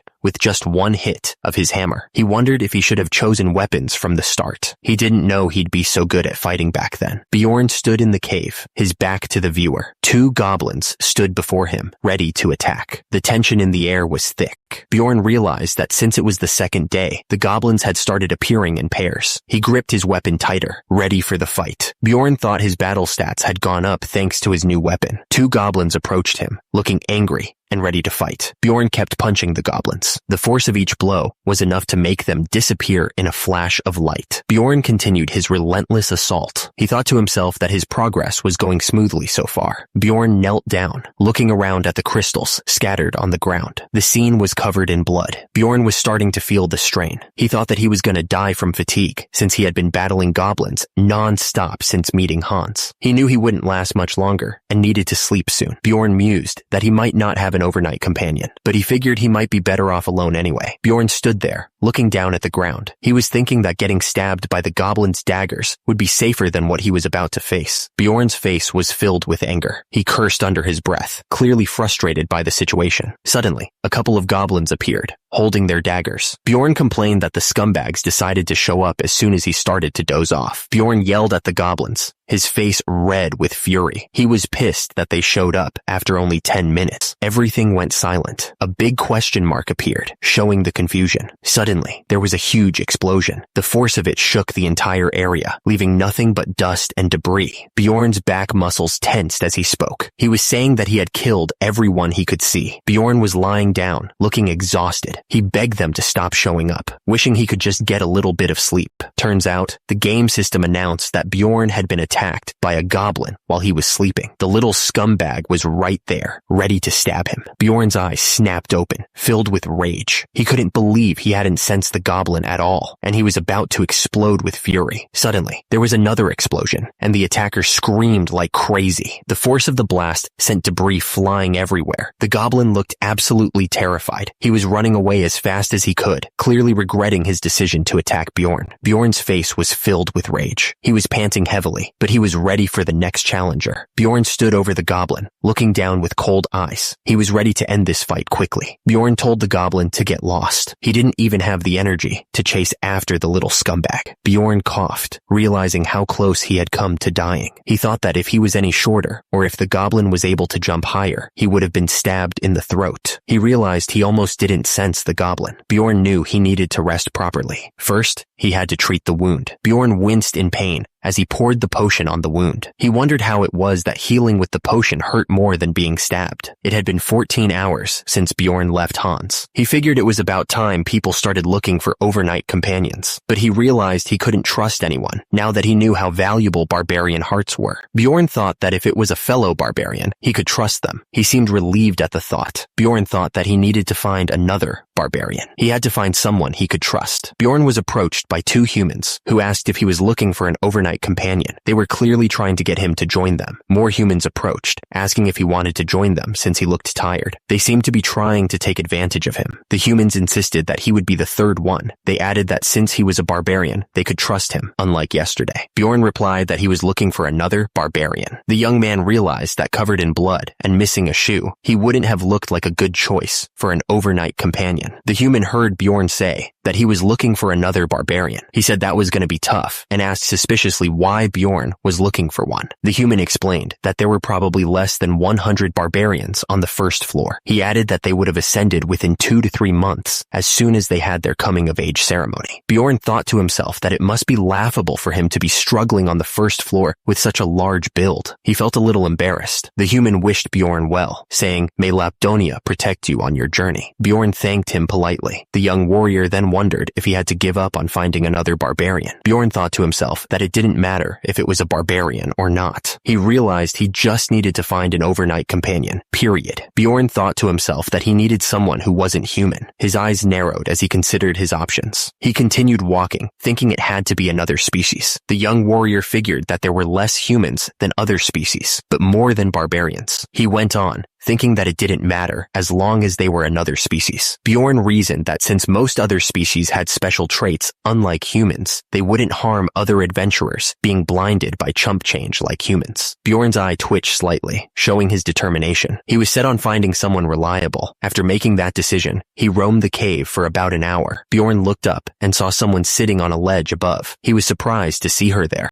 The elf looked absolutely terrified. She was shivering, clearly scared of something. The elf's eyes widened as she noticed Bjorn. She looked like she was about to run. Turns out, he had found an injured elf. This could be useful. Bjorn looked at the elf and asked if she was alone. He wanted to know if there were any other threats nearby. The elf was super on guard. It made sense, since anyone would be intimidated by a big barbarian when they were injured and all alone. The elf was hurt on her stomach, and it didn't look like she was stabbed by a goblin dagger. Bjorn looked down at her and asked if a human had hurt her. He was trying to figure out what had happened. Bjorn started walking toward her. The sound of his footsteps echoed through the cave, making the elf even more nervous. The elf begged for help, calling him Mister. She looked up at Bjorn with pleading eyes, hoping he would show her some mercy. Bjorn looked confused by her reaction. He hadn't expected her to beg like this. At the same time, The elf kept begging him to let her go, calling him a barbarian. Bjorn thought to himself that he was surprised. What the hell? What kind of elf has no backbone? He had assumed that she would be cold, like the elves in the game. He realized that he would have approached her differently if he had known her personality. The warrior decided to get rid of the misunderstanding by giving her a smile. Bjorn reassured her, telling her not to worry. He was hoping to calm her down and gain her trust. Bjorn was smiling, trying to look friendly. At the same time, the elf was staring up at him, probably trying to figure out what he was planning. Bjorn told her that he had no intention of killing her, but the word liar appeared on the screen, so he was definitely lying. Erwin begged him to let her live, just this once. She was clearly terrified of what he might do to her. Bjorn wondered what the hell all barbarians do. He was starting to get annoyed. Bjorn was thinking about why she was so intimidated by just one sentence. He thought, what the hell is with their image? Bjorn suggested that she should treat her wound first, and they could talk later. Erwin looked at the bandages in surprise, wondering what they were. Bjorn knew that those were lyco leaves. He had been worried that they were poisonous, but now he knew that she could use them safely. Erwin asked him why he was giving her those. She looked confused, wondering what his angle was. Bjorn said that there must be a reason to help someone. He thought to himself that there definitely was a reason. Bjorn told her that he would stand guard so she could treat her wound. The barbarian wanted to become overnight companions with the elf. Bjorn thought to himself that it might sound bad, but it wasn't exactly the worst situation for her either. He was trying to figure out the best way to approach her. Erwin was injured and fatigued. She had been through a lot, and it was starting to show. Bjorn knew that Erwin was in a much worse situation than he was. The barbarian knew that she had a beautiful appearance. She finished treating her wound. Erwin had cleaned and bandaged it as best she could. Bjorn thought to himself that she seemed to be less guarded now. He figured that they should probably make their introductions now. The young man was ready to start talking. Bjorn decided to formally introduce himself, trying to ease the tension. He stated that his name was Bjorn, the son of Jandal. Erwin seemed a little surprised by his sudden formality. The elf quietly responded with her own name, barely above a whisper. Bjorn wondered why she was so afraid of him. The barbarian asked if it was because he was a barbarian and she was an elf. He tilted his head, confused by the situation. The scene flashed to a battle between elves and barbarians. The two groups were locked in a brutal conflict, each side fighting with savage intensity. The flashback continued, showing the deep-seated hostility between the two races. It was clear that there was a lot of bad blood between them, and it wasn't going to be easy to overcome that. Bjorn seemed to be getting a little annoyed. He stated that it was relevant to the conversation they were having. The barbarian continued, saying that this was the first time he was hearing about the hostile relationship between elves and barbarians. He thought they had good relations in the game before. Erwin stammered nervously, denying everything. The elf insisted that the war ended 10 years ago, and that she harbored no ill will towards barbarians. Erwin insisted that she didn't want to fight Bjorn. She wondered how much time had passed from the game that he was aware of. Either way, the woman said that she had no time to find anyone else right now. Erwin seemed relieved that Bjorn didn't harbor ill will either. She asked if that was so, her face lighting up with hope. Bjorn looked down at Erwin. He asked if she wanted to be his overnight companion. The barbarian seemed serious, but the question was still kind of weird. Erwin seemed surprised by the question. She said that she was really tired and suggested that they just cooperate for today. The elf looked like she was trying to avoid something.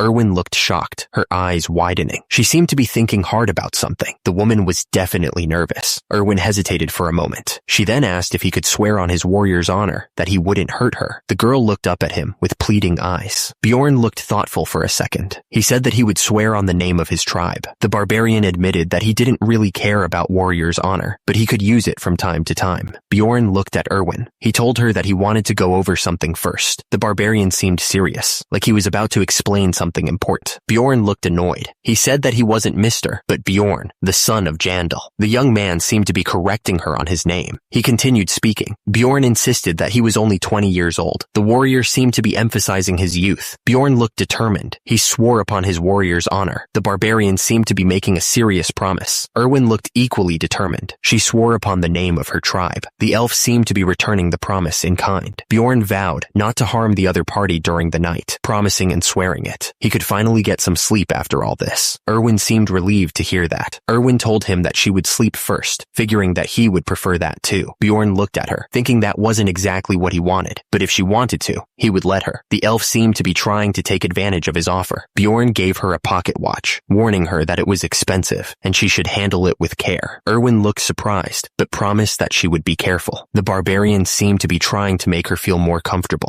Bjorn thought to himself how difficult it was to get some sleep, but since he never knew, he would pretend to sleep for about 10 minutes. The warrior was still on guard, even after making the promise. But Erwin suddenly called out to him, interrupting his thoughts. The young woman seemed to need something urgently. Bjorn's eye snapped open, alert and ready for anything. Erwin suddenly woke up, asking what time it was and saying it had been hours. She immediately handed Bjorn back his watch, looking a little flustered. Bjorn wondered when he had fallen asleep, since he couldn't even pretend to snore. He thought that it must be the synergy of the blanket and backpack that made him so sleepy. Bjorn figured he should let her borrow those things too. He told Erwin that she could cover herself with the blanket. If she wanted, she could also use it as a pillow. Erwin seemed happy and told him that she would use them well, thanking him for the offer. She looked relieved to have something to keep her warm. Erwin fell asleep as soon as her head hit the ground. She looked peaceful and relaxed, finally getting some rest. Bjorn figured that Erwin must have been tired as well, since her day was probably as tiring as his. He was starting to feel bad for the elf. Bjorn sat down, thinking it felt like it had been 5 days, but it had only been 3. He figured that since he had all these useless thoughts in his head, he was probably feeling better. At least he wasn't bored. Bjorn wondered what had happened to him in real life, asking himself if he had been reported as missing. He figured it probably hadn't been reported yet, since who would even come visit him anyway? He looked sad as he thought about his old life. Bjorn told himself to stop thinking about it. He was starting to get depressed. Bjorn figured that even if he were to go back, there was nothing there for him. He knew that if he kept thinking about it that way, his willpower was going to break. After a few more turns of standing guard, it was time to get going. He stood up, ready to move. At the top, the pocket watch showed the time ticking down. Meanwhile, Bjorn was still lying down, thinking that there were only 10 minutes left. Bjorn was silent as he stared off into space. He started to wonder about something. Bjorn was considering something as he watched the elf sleep. He wondered if he should ask her again. Bjorn thought that since she was an elf, she would be helpful in battle. He figured she could pull her weight. Bjorn thought that if they became allies, he would need to split the rewards with her, which would decrease his share. But the goblins had been appearing in swarms since 3 days ago, so he was conflicted. Bjorn was thinking about whether it made more sense to get some safe sleep or to go find more magic crystals. He was trying to decide what was more logical. At that moment, Bjorn was being watched by 2 people. They were walking through the cave towards him, but he didn't notice them yet. One of the men asked if that was the elf. The other man thought it was her, saying that the bow and arrow looked the same. The man asked the barbarian what his relationship was with the elf. He seemed very curious. Bjorn told him that they were overnight companions, as he could probably tell. The man found it fascinating that a barbarian and an elf could be companions. He then asked how much time was left. Bjorn looked down at the men with pure anger. He told them that he had no obligation to respond to them. At the bottom, one of the men looked nervous, while the other smirked. The man smirked, a bead of sweat dripping down his face. He simply replied that he understood. The 2 men turned around and ran away. They were clearly trying to get out of there as fast as possible. Bjorn stared after them, a worried expression on his face. He had a bad feeling about this, thinking that they were definitely looking for Erwin. Bjorn looked down at Erwin. He seemed concerned about what was going to happen next. Erwin was still sleeping soundly. She mumbled that she wanted just 5 more minutes. Bjorn looked absolutely furious. He said that she was about to get screwed, but she still wanted to sleep. Bjorn tried to wake Erwin up. He told her to get up immediately, his voice firm. Erwin just mumbled in response. She was clearly still half asleep. Bjorn realized that she was pretending to be asleep. He noticed that the blanket, which had been loose before, was now covering her face completely. Erwin suddenly screamed. The young woman was clearly startled by something. Bjorn asked her why she was pretending to be asleep. She stammered, saying that if she got up. Erwin looked up at Bjorn with tears in her eyes. She thought he was going to desert her. The elf was clearly afraid of being left alone. Bjorn realized that was what she was worried about. He thought to himself that they weren't official allies, just temporary overnight companions. The warrior considered it a relationship maintained by standing guard while the other person slept for one night. Bjorn thought that as soon as she opened her eyes, their oath would end. He wondered what had happened with those 2 guys. The young man was curious about what they knew. Erwin immediately denied that anything had happened. She looked surprised by the question. The elf seemed flustered. Bjorn asked how they knew her. He figured they were probably from the same clan as the human who had tried to hurt her. The barbarian was suspicious. Erwin noticed that the symbol on the garments of the men they encountered were the same. She realized that they were called the Crystal Union. The elf seemed concerned by this information. Bjorn realized that it wasn't just a couple of guys, but an entire group after her. He thought the situation was getting much worse. The barbarian considered parting ways with the elf and getting going, but then he looked at her. He was anxious because the elf was only 20 years old. The warrior felt a pang of guilt. Bjorn sighed. He decided that they should talk while they were moving. The young man seemed to have made a decision. Erwin asked if he was going to help her. She added that she would hear his story first before she decided. The elf looked hopeful.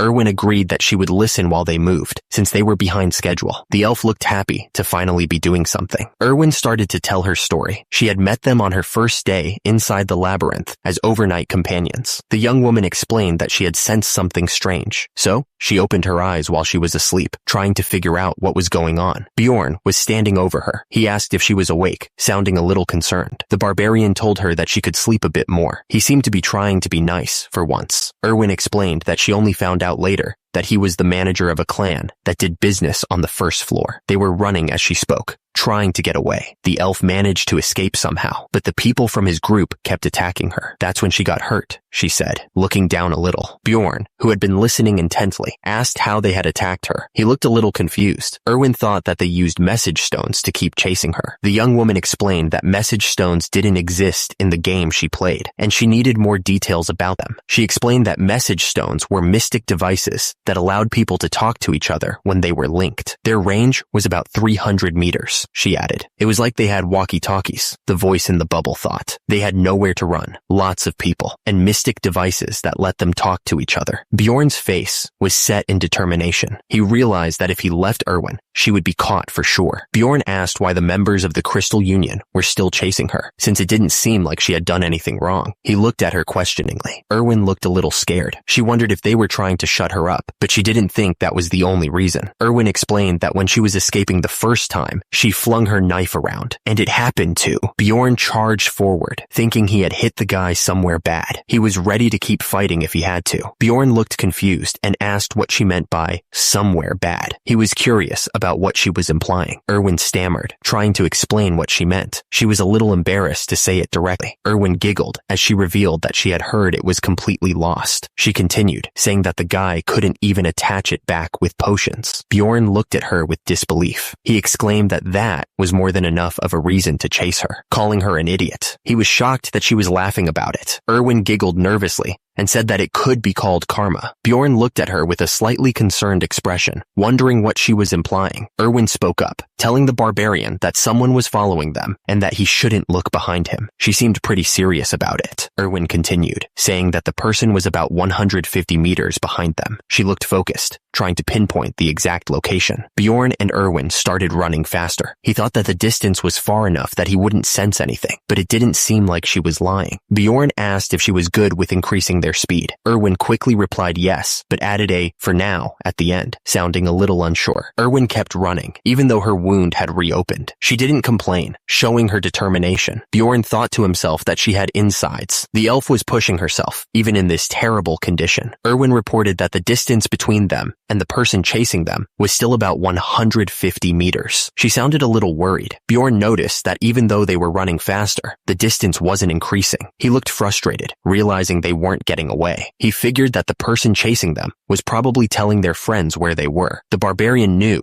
that was going to be a big problem. The decision was made. They had to get rid of the people chasing them. Bjorn figured that if he were the target, he would have already made the same decision. He looked serious, gripping his hammer tightly. Bjorn knew that if they killed the scumbag, there was no going back. He had to think about the risks. Erwin wanted to know what the benefits were. She stammered, asking Bjorn for more information so she could make a good decision. Bjorn turned to Erwin, asking her what she was good at. He needed to know her strengths. Erwin told Bjorn that she was good at laundry and cleaning, but not at cooking. Bjorn looked at her, confused, and asked her what she was talking about. Erwin realized that Bjorn was asking about her skills in battle. She laughed nervously, correcting herself that she meant during battle. The elf proudly declared that she was good at archery. She seemed happy to finally have something useful to contribute. Erwin then added that she could also use spirit magic, specifically the flame element. She showed off her power, conjuring a small flame. Bjorn thought to himself that she was the perfect example of an elf archer. He also realized that the flame element was the rare rarest one. He looked impressed. The question hung in the air. Had she ever taken a life before? Erwin looked up, her expression unreadable. A shadow fell over her face as she thought about the question.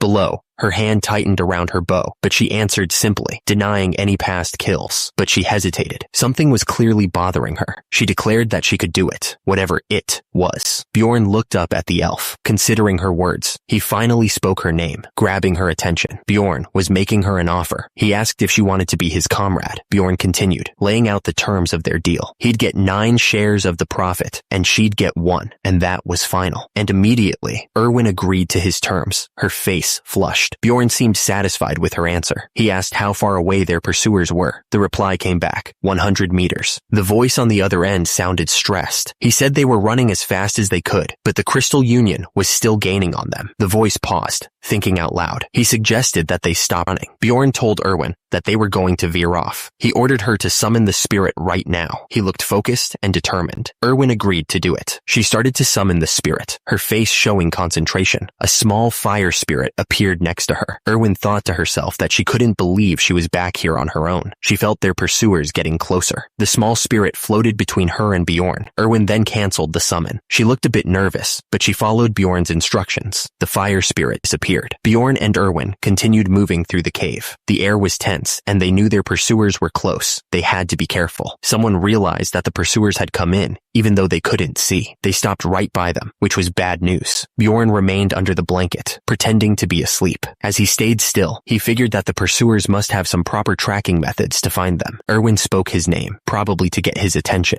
She looked at him with a worried expression. Erwin's face was shown in a close-up. The elf looked determined, like she was about to do something. Erwin drew her bow, ready to fire. She whispered that she was going to shoot. Erwin aimed her bow with deadly focus. She was ready to fire at a moment's notice. Her eyes narrowed in concentration, and immediately, the arrow flew, striking one of the pursuers right in the head. Blood splattered as the arrow found its mark. Blood dripped down from above, splattering onto Bjorn and Erwin. The two of them stood there, looking up at the body above. Erwin looked up, her face a mixture of shock and relief. She hadn't expected to actually hit the guy, but she did what she had to do. Bjorn told her that she did well. He added that if she had hesitated, they would have both been in danger. A man knelt over a body, his expression grim. He looked closely at the person lying on the ground, who was clearly dead. The kneeling man held up a small device, trying to make contact. He called out the name Serdin, hoping for a response. The man shouted into the device, desperate to get through. He reported that Serdin was out of contact and had been chasing the elf and the barbarian. He was clearly worried. An intense voice ordered everyone to gather at the Goblin District. The urgency in the voice was impossible to ignore. Bjorn sat down, looking a bit disappointed. He said that if it was Serdin, he was hoping there would be some decent loot, but there wasn't much to see.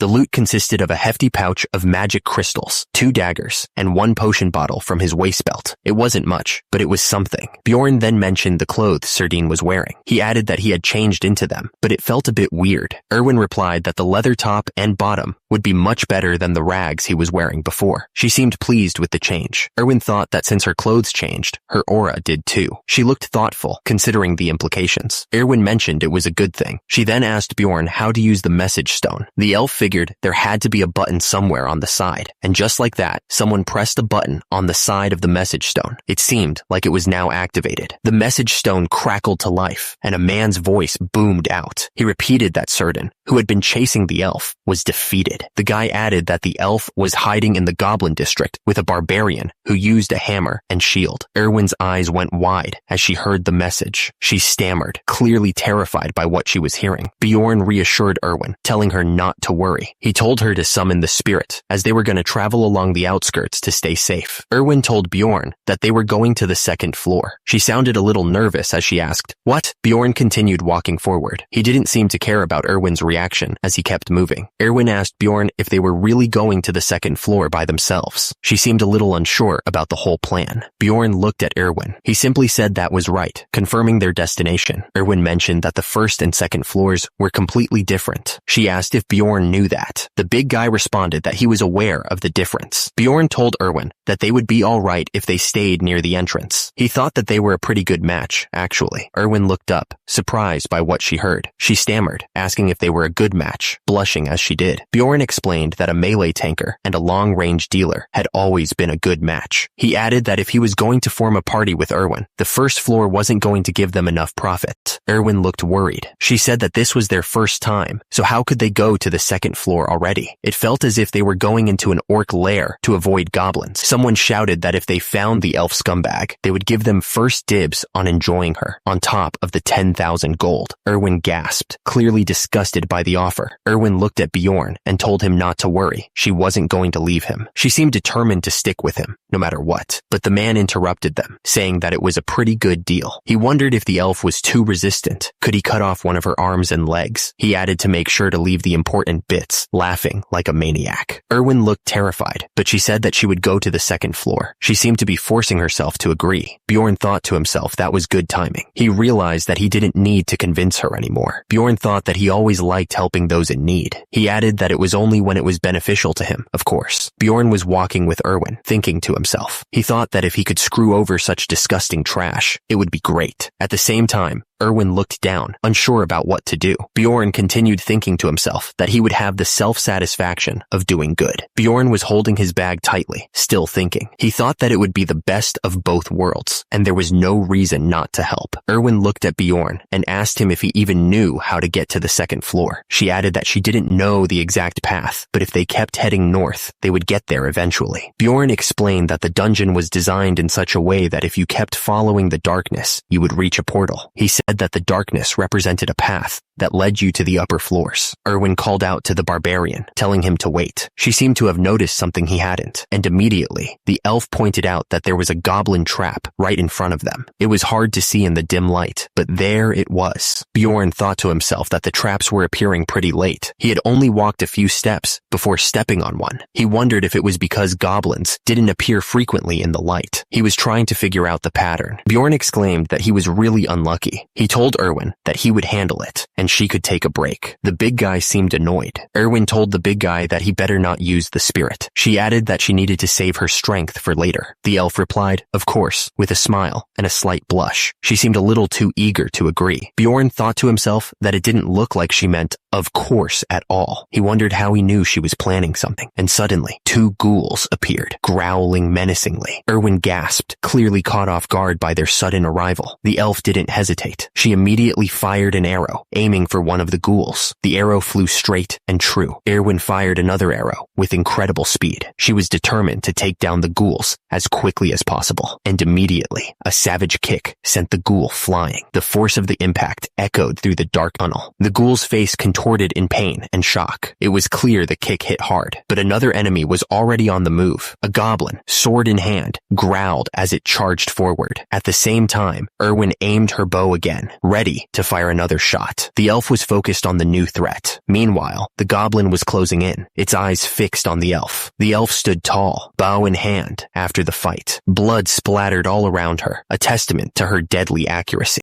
Erwin looked at Bjorn with a bright smile. She asked him how she did. Bjorn told her that she did well. He added that she really must be an elf with that kind of archery. The barbarian thought she was more skilled than he initially believed, and her movements were also agile. Bjorn held out his hand, showing the magic crystals they had obtained. The crystals glowed softly in the dim light of the dungeon. Erwin held the crystals, her eyes sparkling. She asked if she got one, and he got 9, right? Erwin smiled brightly, talking about something her younger sibling had been asking her for. She seemed really happy at the thought of getting it for them. Bjorn looked confused as he heard her words. He thought to himself if she was trying to insult him or something. He looked at her suspiciously. The system announced that the bounty on the elf had been raised to 20,000 gold. Erwin looked absolutely shocked by the news. She was clearly worried about the implications. Bjorn reassured her not to worry. He said that no one would search for them in the dark. He added that those guys didn't seem to have the best teamwork either. He seemed confident that they could handle anything. Someone announced that they were relocating to hunt the razor-mane wolves. The message continued, asking if anyone wanted to take a break with them, but it seemed like a lot of people weren't even interested. Bjorn thought things were going too well and that something bad was about to happen because of his bad luck. He was interrupted by something. Erwin yelled for Bjorn, warning him that there were ghouls nearby. She looked terrified. Bjorn looked shocked and asked why there were ghouls here. He knew that on the first floor, different monsters appeared based on the direction you went, and ghouls were supposed to be in the south. The barbarian wondered if they had roamed too far and gotten to the border. He seemed concerned.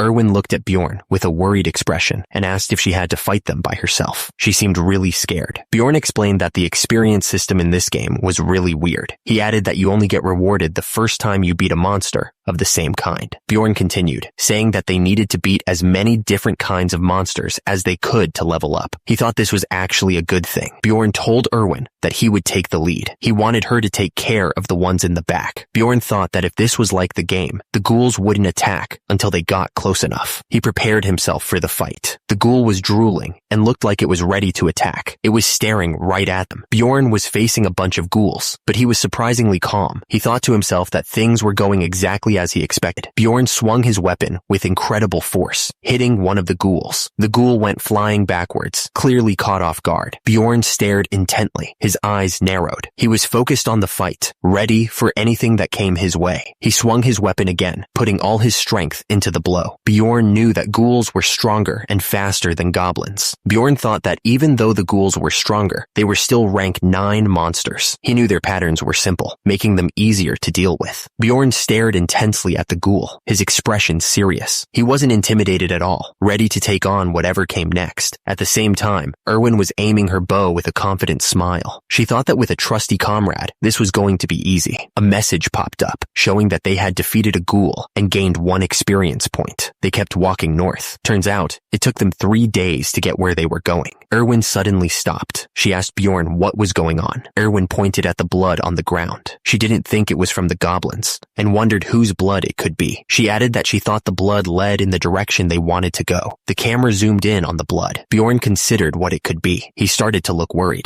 Bjorn looked up, his eyes wide. He thought it couldn't be, right? He seemed really nervous about something. The blood trail continued across the floor. A bear trap was visible, suggesting someone had been caught in it. Bjorn stared at the blood trail. He seemed to be contemplating something important, his face unreadable. Bjorn remembered the first place he stepped into in the labyrinth. He focused, trying to recall every detail. He remembered that the portal was right behind it. Bjorn and Erwin stood before the glowing gateway, ready to move on. The scene shifted to a man lying on the ground, defeated. He was clearly in bad shape. Bjorn looked absolutely furious. He shouted, "Are you kidding me right now?" Erwin, seeing Bjorn's anger, immediately apologized. She said she was sorry for whatever was happening. Bjorn was furious, realizing the portal was so close to where he started. He shouted that this was insane, wondering how he could have such bad luck. Erwin looked up at him, worried. She asked if she had done something wrong, clearly nervous about his reaction. Bjorn quickly reassured her that it wasn't her fault. He told her not to worry about it, trying to calm her down. Erwin looked shocked. She saw the words blood, bread, sandal near her, realizing the expression he was making. Erwin gasped, realizing Bjorn had gone through so much. She wondered if she had finally figured out why he was acting that way from this situation. Erwin clasped her hands together, thinking that Bjorn must have lost a precious comrade there. She was sure they went to heaven, but she immediately dismissed that thought, admitting she didn't believe it. The elf realized she was definitely misunderstanding the situation. Bjorn asked if she was ready to go up. At the same time, Erwin admitted that she was a bit scared, but she didn't think she would die if she stayed with him, mister. She looked at him with a smile.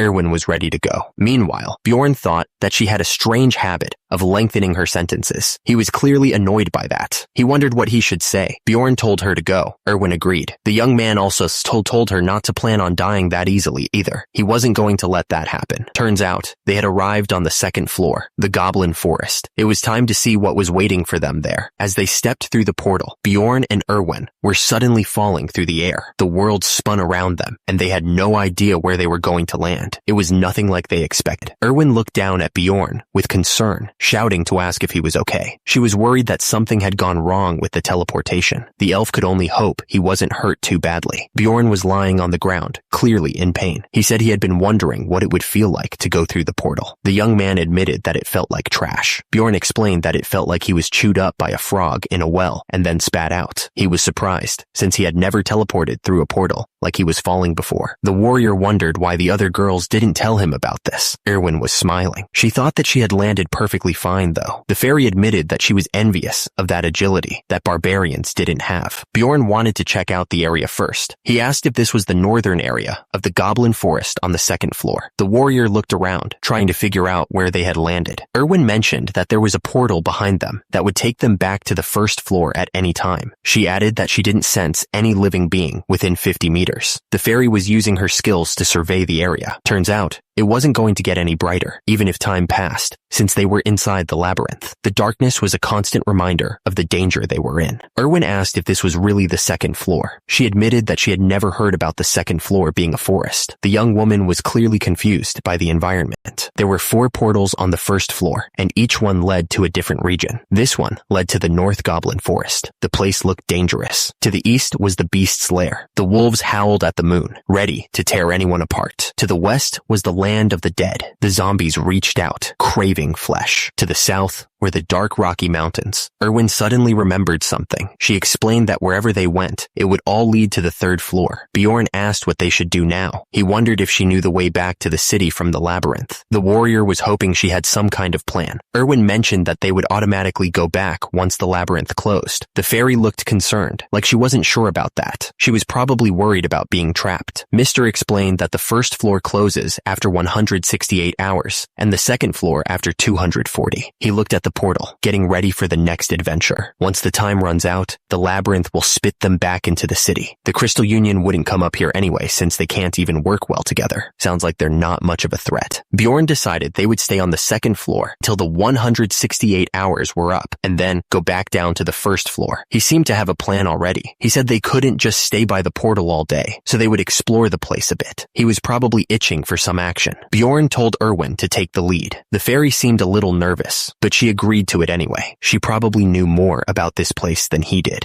Erwin looked around at the forest, saying it felt nostalgic to be there. She was really enjoying the vibe of the place. The fairy added that even though she knew there were only monsters around, it still felt a bit like the fairy shrine. She seemed to be in a good mood, despite the danger. Bjorn warned that there were traps around, telling Erwin to try to follow his footsteps. He was being cautious, looking out for any potential dangers. The barbarian pointed out that there was a trap there too. He seemed pretty confident in his ability to spot them. Erwin looked around, saying she didn't see anything. The fairy seemed a little confused. Maybe the traps were hard to spot. Erwin told Bjorn to look over there, under the leaves, and to pay attention. She seemed pretty sure of herself, and immediately, a trap was triggered, kicking up leaves and dust. The sudden movement was a little startling. Erwin asked if it was her detection ability that found the trap. The fairy seemed pretty proud of herself. Bjorn thought to himself that she was suddenly looking pretty reliable. He didn't expect that. Bjorn simply grunted in agreement. The barbarian was still processing the fact that she found a trap. Bjorn told Erwin that she was good at throwing rocks, but there was no need to praise her. He seemed to be trying to downplay her accomplishment. Erwin was surprised and asked if that was it. She seemed a little disappointed by his lack of praise. Bjorn replied that it was always her duty to find the traps. Bjorn told her not to get so excited over something as small as that. He said that she was already a proper explorer. Erwin looked at him with wide eyes, a little surprised by his words. The young woman seemed to be taking his words to heart. Bjorn simply said, "All right." He seemed to be trying to end the conversation there. Bjorn thought that Erwin was easy to control, now that she was a proper explorer. The young man was definitely thinking about how to use her, but something seemed to him. He noticed that there were traps, but he didn't sense any goblins in the area. Bjorn realized that unlike the first floor, having traps didn't mean there would also be goblins. The traps on the second floor were more like a terrain feature than anything else. Bjorn told Erwin to stop with the small talk and focus. He ordered her to go ahead of him. The fairy archer agreed, saying, "Okay." Turns out this place was called the Goblin Forest in the game. Besides the traps, another trait of the Goblin Forest was that the goblins went around in groups of about a dozen. Bjorn knew that sometimes there were mutant goblins who were warriors or archers. He also knew that the farther they went towards the exterior of the forest, the more mutants and high-ranking monsters there would be. The young man was worried about the dangers ahead, but that shouldn't matter, since Bjorn planned on staying close to the portal. He figured that was the safest option for now. The barbarian had a plan. Bjorn thought to himself that they would get rid of all the traps in the surrounding area and begin widening their area of search. He was already thinking about the best way to do it. Bjorn said that if they got into a dangerous situation, they'd run immediately to the first floor. He wanted Erwin to be clear on the escape plan. The warrior was very serious. They widened out their area by removing traps using rocks. Erwin seemed to be doing most of the work. The fairy archer was focused on the task. Bjorn knew it would be a problem if they accidentally stepped on one of the traps while running away. He was thinking ahead to all the possible dangers. Erwin asked if she did well. The fairy archer was excited to get some praise. She told Bjorn that he was good and a proper explorer. Erwin suddenly stopped what she was doing. She looked around carefully, sensing something was off. Erwin looked up with a worried expression. She told Mister that it was a group of goblins. Bjorn asked how many goblins there were. The young woman said she wasn't sure, but there were definitely more than 10. She thought they were about 50 meters away. Erwin noticed that the goblins hadn't seen them yet. She looked a bit relieved, but still worried about what might happen next. She asked what they should do. Bjorn replied immediately that they would fight the goblins. Bjorn asked how close they could get without being seen. He was trying to figure out the best way to approach the goblins without alerting them. Erwin said that she could get about 30 meters away from them on her own. The barbarian warrior understood and said they would do it according to plan. He seemed confident in their strategy. Bjorn thought it was amazing how she didn't make any noise walking through the grass. He figured that was just how fairies were. Erwin spotted a group of goblins walking down a path. She narrowed her eyes, trying to count them and figure out their strength. Bjorn watched as Erwin walked away. He looked serious, knowing that they were about to fight a bunch of goblins. Erwin aimed her bow at the goblins. She was ready to shoot, her hands steady despite the danger. She let the arrow fly. The arrow shot through the air towards the goblins, hoping to catch them by surprise. Bjorn stepped forward, ready to fight. He was eager to smash some goblins. Erwin kept her bow aimed at the goblins in the distance. She wondered if her arrow had hit one of them. She couldn't hear anything because they were too far away. Bjorn shouted at Erwin to get behind him quickly. The young woman responded that she understood. She knew that meant things were about to get serious. Bjorn charged into the group of goblins, swinging his weapon with all his might. The goblins looked scared as the huge man approached, ready to smash them. Bjorn thought to himself that the second floor was definitely different from the first. He looked determined, knowing that they had to be careful. He realized there were 3 times the amount of goblins they would usually find on the first floor. It was rather intimidating, even if they were just goblins. Plus, there was a goblin warrior. It should be scary. Surprisingly enough, Bjorn didn't feel scared at all. He was calm, even though there were a bunch of goblins right in front of him. He was ready to fight. Rather, Bjorn explained that the warrior's heart he possessed was twitching. He looked down at his chest, feeling the power building up inside him. He could barely contain himself. Bjorn's heart started to glow red, pulsing with energy. It felt like it was about to explode out of his chest. He was getting excited to fight. Bjorn screamed as he charged forward, ready to smash the goblins. He swung his weapon with all his might. He wanted to crush them. The goblins went flying as Bjorn's weapon hit them. They were no match for his strength. The force of the blow sent them crashing into the trees. Bjorn slammed his shield forward with incredible force. The impact sent a shockwave through the air. He was going all out against these goblins. Goblins flew through the air after getting hit, but more goblins were coming at him from every direction. They were attacking from both sides, trying to overwhelm him. Bjorn roared as he swung his weapon again, hitting more goblins. His eyes glowed with a fierce intensity. The warrior was not backing down. Bjorn smashed another goblin with his shield. The sound of the impact echoed through the forest. He was determined to take them all down. Bjorn's eyes narrowed, focusing on the next target. He was breathing heavily, but his determination didn't waver. The young man was ready for whatever came next. The blow landed with savage force. The impact sent blood and debris flying everywhere. It was a near thing. The attack was so close, it was terrifying. And immediately after, the warrior's eyes widened in shock. He grunted with effort. It was a struggle to keep fighting. A goblin was about to feel the full force of his axe. The strike was coming down fast. Bjorn stood tall, breathing heavily. He realized that was way too close for comfort. The young man muttered that his head would have gone flying if he had reacted a second slower. Bjorn was surrounded by goblins and didn't even have time to catch his breath. He thought that even if they were normal goblins, more than 5 was pretty scary. He figured he would just have to put up with being injured. It was unavoidable, but that was only if he was alone. He knew he wasn't. Bjorn swung his weapon, and the goblins went flying. He was ready to take on all of them.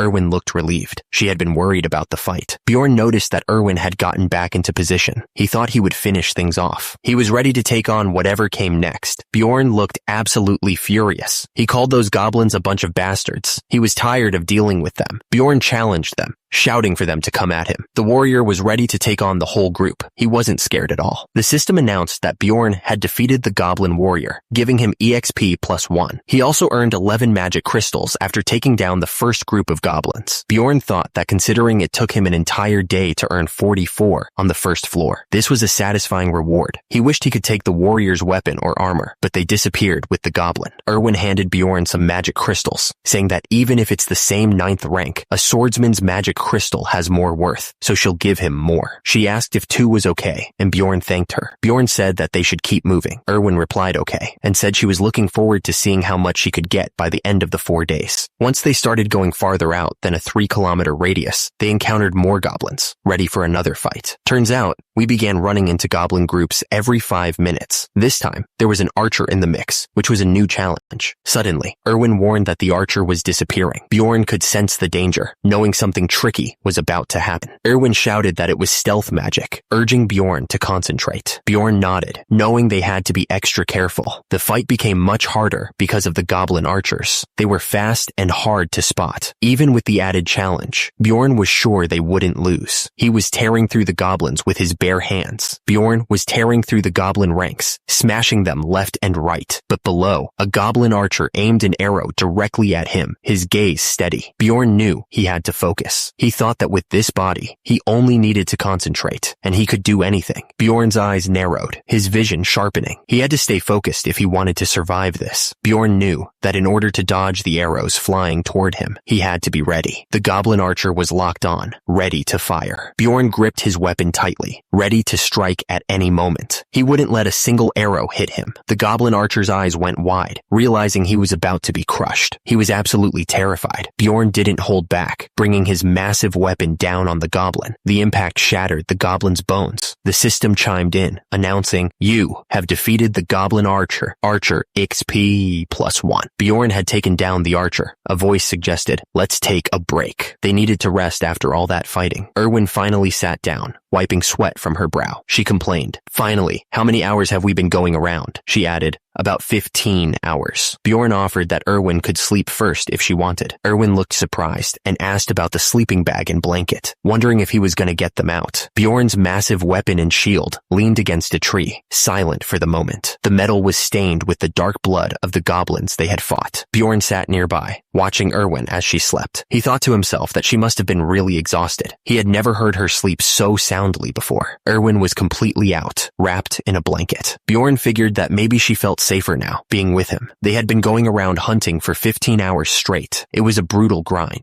Bjorn thought that they had earned more rewards than they could have ever imagined if they were on the first floor. But he knew they'd started to come across other explorers since they were going farther out. These explorers were all in groups of 3 or more, and sometimes they even had other world species with them. It was getting more dangerous. Bjorn was watching Erwin, as he was thinking that of course they just passed by each other every time. But it drained his energy to even see them, since explorers were way scarier than the goblins. Bjorn glanced over at Erwin, who was still asleep. He was thinking that especially now, he had a reason to be worried. Bjorn thought to himself that it was a problem that she was so pretty. He was worried that other explorers might try something. Bjorn was surprised when Erwin suddenly asked if she was that pretty. He just told her to go to sleep. Bjorn wondered if she hadn't been snoring just a second ago. Erwin just smiled and said, "Okay." Bjorn wasn't sure what to make of it. Bjorn thought to himself, what's with her? All the other fairies he knew weren't like this. It was the 4th day of fighting. Bjorn yelled that this side was first as he continued to smash through the goblins. The next day, Bjorn was resting against a tree. It was the 5th day since they started exploring the labyrinth. The 6th day passed, and then it became the 7th. They had been fighting in this crazy labyrinth for almost a week now. Bjorn announced that it was finally time to leave the labyrinth. He pointed out that there were only 2 hours and 47 minutes left before the first floor would close. Erwin said that she was so tired and was going to sleep as soon as they were back. She looked exhausted. Bjorn agreed with Erwin. He said they should turn back for now, adding that it would be better to get back earlier than late. Erwin warned Bjorn to be careful, saying that there were new traps. She figured that the goblin groups must have respawned. Erwin announced that there was a goblin group about 70 meters away at their 1 o'clock. She specified that there were 8 regular ones, 2 archers, and 2 warriors. She then asked if they were going to fight them. Bjorn looked at Erwin, and confirmed that they would fight. The goblins were getting closer, growling as they approached. One of the goblins suddenly screamed in pain as something hit it hard. Bjorn was surrounded by the goblins, but he looked absolutely furious. Bjorn's eyes narrowed, focusing on the goblins below. He was ready to crush them. Bjorn, surrounded by the green monsters, figured Erwin could handle the archers, so he decided to take on the warriors himself. Bjorn swung his weapon with all his might, hitting one of the goblins hard. The force of the blow sent the goblin flying. Bjorn stood tall, shield in one hand and mace in the other. He thought that after all these fights, he was basically a master at this point. He was Bjorn, the 1,000-armed and 1,000-eyed Avalokiteshvara. Bjorn smashed another goblin into the ground. He figured that Erwin was probably getting used to all this fighting too. Bjorn was surrounded by goblins, smashing them left and right. He thought that Erwin knew exactly who to shoot when necessary, since she said there were 2 archers. Bjorn noticed he didn't see any arrows coming his way. The time it took to smash all the goblins was getting shorter too, which was definitely a plus. Bjorn looked in Erwin's direction and complimented her. He told her that she was doing a good job. Bjorn continued to bash the goblins with his mace. He asked Erwin to let him know once she'd killed all the archers, because he didn't want to keep worrying about them while he fought. Bjorn apologized quickly. Bjorn admitted he wasn't sure if the last archer was hit or not. Erwin asked if that was why he was talking to her. Erwin thought to herself that uncertain information could be more dangerous than anything else. She smiled slightly, knowing she was right.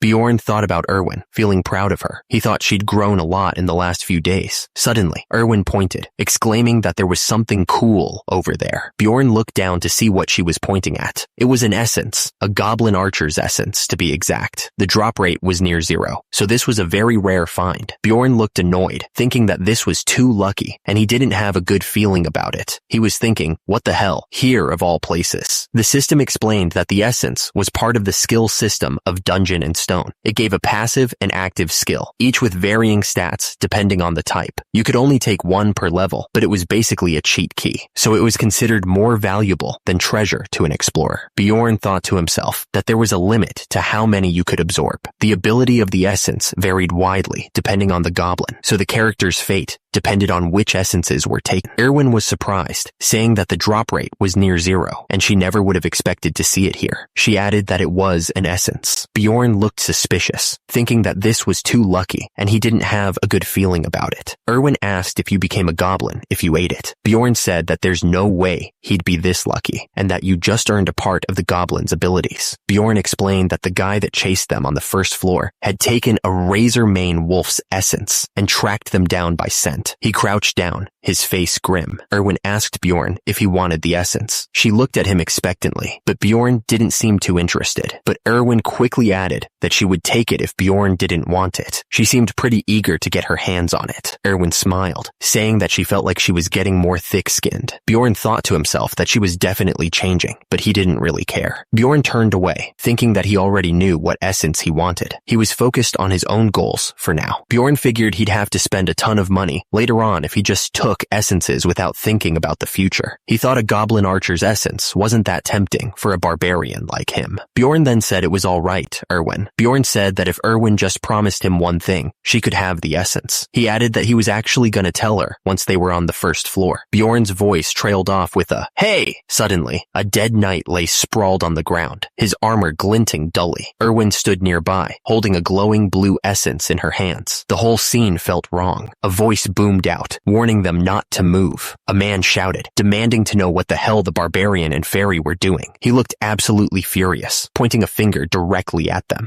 Erwin looked up, confused by the accusation. She started to say, asking what the man meant and that they were just hunting. Bjorn cut her off, realizing something was very wrong. He warned Erwin that they had been too lucky and that she shouldn't answer them. Erwin looked up at Bjorn, even more confused than before. She didn't understand why he was suddenly acting so strange. Suddenly, Erwin screamed as she was blasted backwards by some unseen force. She flew through the air, completely helpless. A blast of pure energy erupted from the attacker, sending Erwin flying. The air crackled with power, and the ground trembled from the force of the blow. The attacker looked absolutely furious. He yelled, asking what the hell Erwin had done and how she could eat it. The attacker continued to shout, claiming that the essence belonged to them. He looked like he was about to explode with rage. The rest of the group watched silently, their eyes fixed on Erwin. The air was thick with tension, and nobody dared to move. Erwin looked up at Bjorn, weakly thanking him. She said she had been expecting to run into people like this. The attacker glared at them, explaining that they probably rushed over when they sensed the essence. He looked like he was ready to fight. The attacker grinned, looking way too confident. He wondered what Bjorn and Erwin could even do to stop him.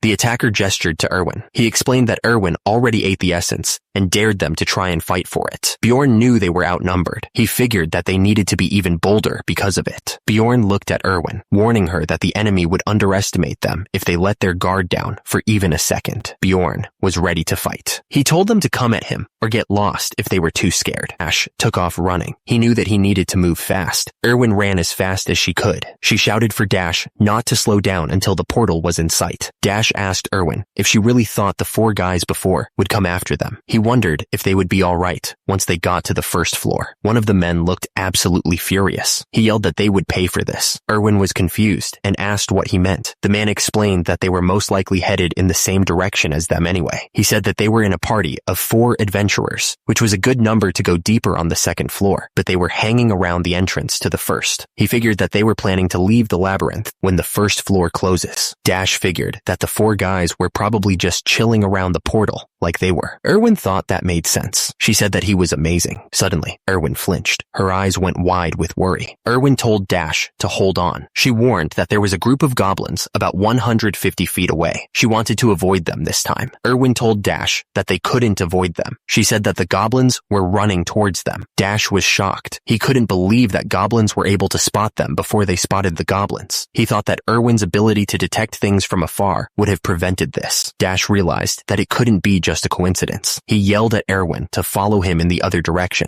Erwin agreed, but then she suddenly froze. Something was coming right at them. Yikes. Something flew right past them. Dash and Erwin barely managed to dodge it. Dash sweated. He realized that the shot wasn't fired by a goblin archer. Someone else was after them. Dash coughed. He could have dodged that, but he was still hurt. He realized it was them from before. What the hell? Dash realized that they must have lured the goblins this way. He figured they were probably lying in wait on the other side, ready to ambush them. This was not good. Dash was furious. He realized they wanted to wear them down with the goblins before facing them directly. He yelled that they had to fight right there, and Erwin should use her special ability. Erwin looked confused. She asked what special ability he was talking about. Dash told her to think about the essence she had just taken from the goblin. The system explained that each essence contained a special ability related to the monster that dropped it. It said that if Erwin used the essence correctly, she would not only get permanent boosts to her stats, but also learn a new active and passive skill. Agility, stealth, and accuracy all went up. Dash realized that Erwin probably didn't even know how to use the new skills. He just glanced at her, hoping she would figure it out. There you go. Suddenly, Erwin was surrounded by a blue glow. The system announced that she had just activated the Thief Step skill, which would allow her to move in stealth mode. Dash was surprised. He wondered if the skill was activated just by thinking about it. He thought it was pretty cool. Erwin looked just as surprised as he was. Dash handed Erwin something. It was hard to see what it was, but he seemed to be trusting her with it. Dash declared that he would take care of the goblins by himself. He told Erwin to find the crossbowman who had fired the bolt, since he could only use his right arm now. Erwin looked worried. She asked if he was sure, since it was going to be dangerous if he went alone. It was a dangerous plan. Dash spoke with urgency, telling Erwin to stay hidden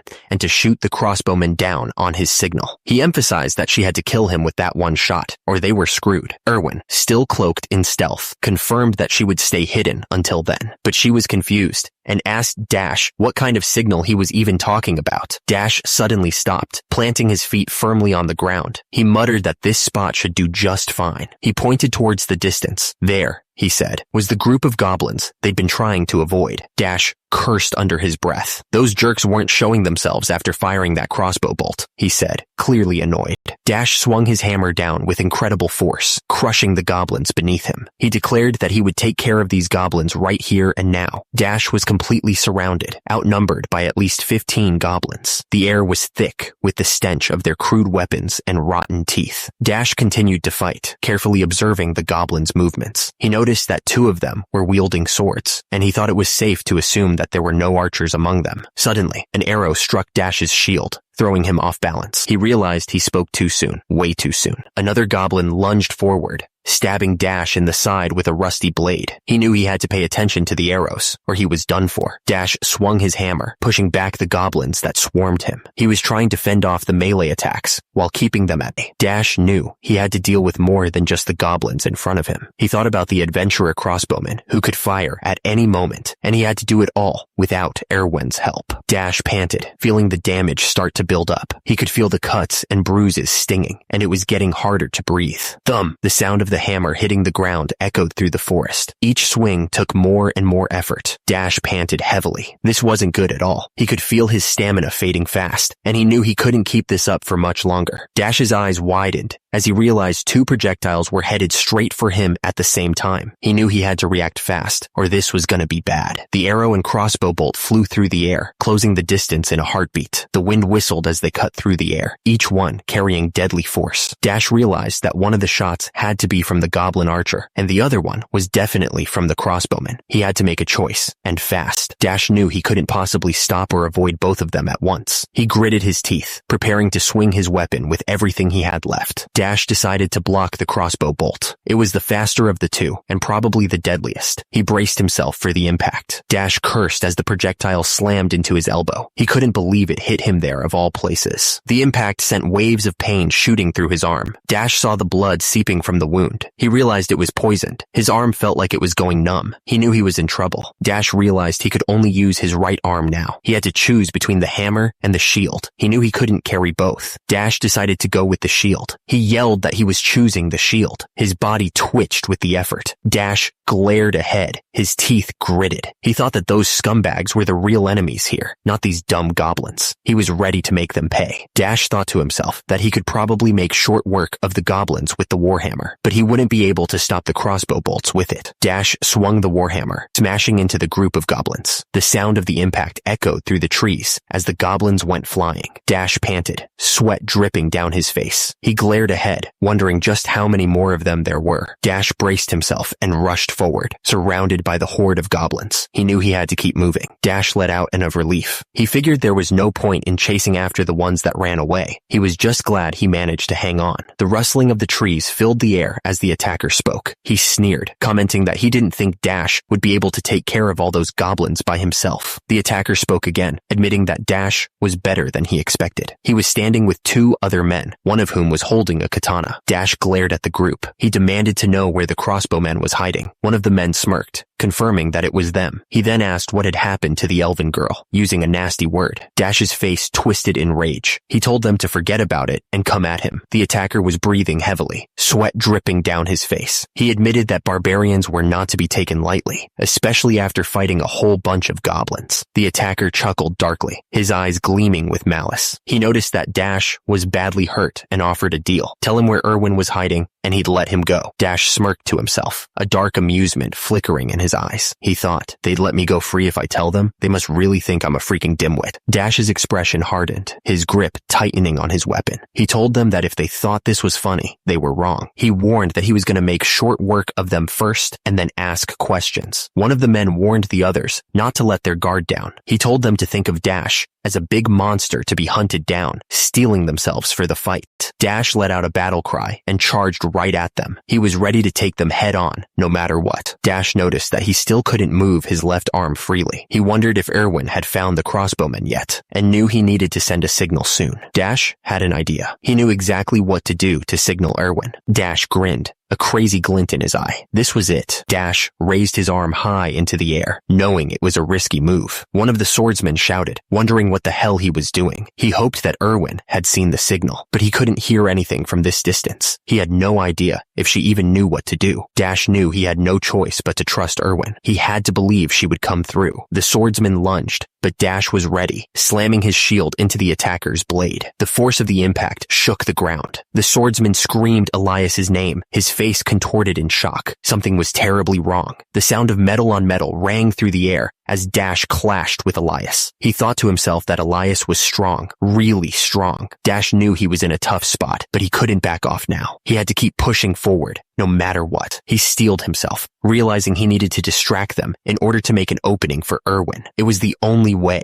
He kept fighting, but a seed of doubt started to grow in his mind. He was worried about Erwin, wondering if she was okay. He hoped she hadn't been defeated by the crossbow guy. Suddenly, a surge of pure energy blasted upwards from the ground. It was so intense that it shook the very air around them. An arrow suddenly slammed into Dash's shield, the force of the impact vibrating through his arm. The attacker looked surprised by the sudden attack. Dash grunted as he blocked another arrow, wondering who was attacking them. Was it Erwin or someone else entirely? Another arrow bounced harmlessly off his shield. Dash thought it had to be Erwin. No one else could be helping him right now. The attacker yelled at his guys to focus on Dash. He said he would block all the arrows himself. Another arrow bounced off the attacker's shield. He yelled, asking where they thought they were going with this. The attacker realized that the shield guy, Dash, had been planning to block Erwin's arrows all along. He was getting angry. Dash found himself surrounded, fighting off two attackers at once. He gritted his teeth, knowing this wasn't going to be easy. Dash blocked a sword strike with his shield, the impact jarring his arm. He realized he couldn't take them all on his own. One of the attackers raised his sword, ready to strike. It was about to get ugly. The attacker was getting desperate, blood splattering as he moved. He knew he had to give up something to survive this. The attacker's left arm was useless, hanging limp. He figured it was time to think about what he could afford to lose. The attacker considered the options, his gaze hardening. If he could trade his unusable arm for the life of the redhead, it might be worth it. The attacker smiled grimly. That wasn't a bad trade-off at all. He was ready to make the sacrifice. Dash looked up, shocked by the attacker's words. He couldn't believe what he was hearing. "You monster," he managed to choke out. The attacker went flying, crashing hard into the dirt. He landed with a thud, leaving a small crater where he hit. Dash was knocked off his feet, skidding backwards. He struggled to get back up, his body aching from the impact. The attacker looked up, his face twisted in disbelief. What the hell was going on? Dash raised his shield just in time to block the incoming attack. "Focus! I'll block your—" Dash braced himself against the force of the blow, his shield holding firm. "Nice! Erwin!" the attacker screamed, saying it served Dash right, asking if he thought he could block all of the attacks. He was getting angrier, realizing his archer was. The attacker finished his sentence, revealing that Erwin was a spirit archer. But then he suddenly coughed up blood. Dash didn't waste any time. He screamed as he stabbed the attacker, ending his sentence right there. The attacker's face was covered in blood, his eyes wide with fear. He realized this was looking bad. The attacker decided he'd go take care of the fairy bitch himself. He was pissed that he'd have to chase him too far. The attacker swung his sword, screaming that Dash should give up. He'd just have to trust Erwin to finish the job, he figured. The ground shook with each step, cracking under the force. He was really putting his weight into it. The attacker ran as fast as he could, sword in hand. He wasn't going to let Dash get away that easily. The attacker's eyes went wide. Something had clearly caught him off guard. Dash hit him hard, sending the attacker flinting. The punch was so strong that it echoed through the forest. The attacker was sent flinting, crashing into the ground. He shouted, clearly frustrated. The attacker swung his sword with all his might, screaming that he wouldn't give up. He was clearly getting desperate. Dash realized he was alone now. He thought that the attacker was very powerful, and he didn't get why he was in a party with those other guys. The attacker swung his sword, but Dash blocked it with ease. He thought that teaming up with Dash was the biggest mistake he could have made. The attacker shouted, asking if Dash was just going to keep dodging backwards. He assumed that Dash was trying to stall for time until the redhead came back, but he wasn't going to let that happen. Bjorn looked like he was about to bring his weapon down on the attacker's head. He warned that he was going to pretend to swing. Bjorn's weapon was still falling towards the attacker. He shouted that he was going to let it go.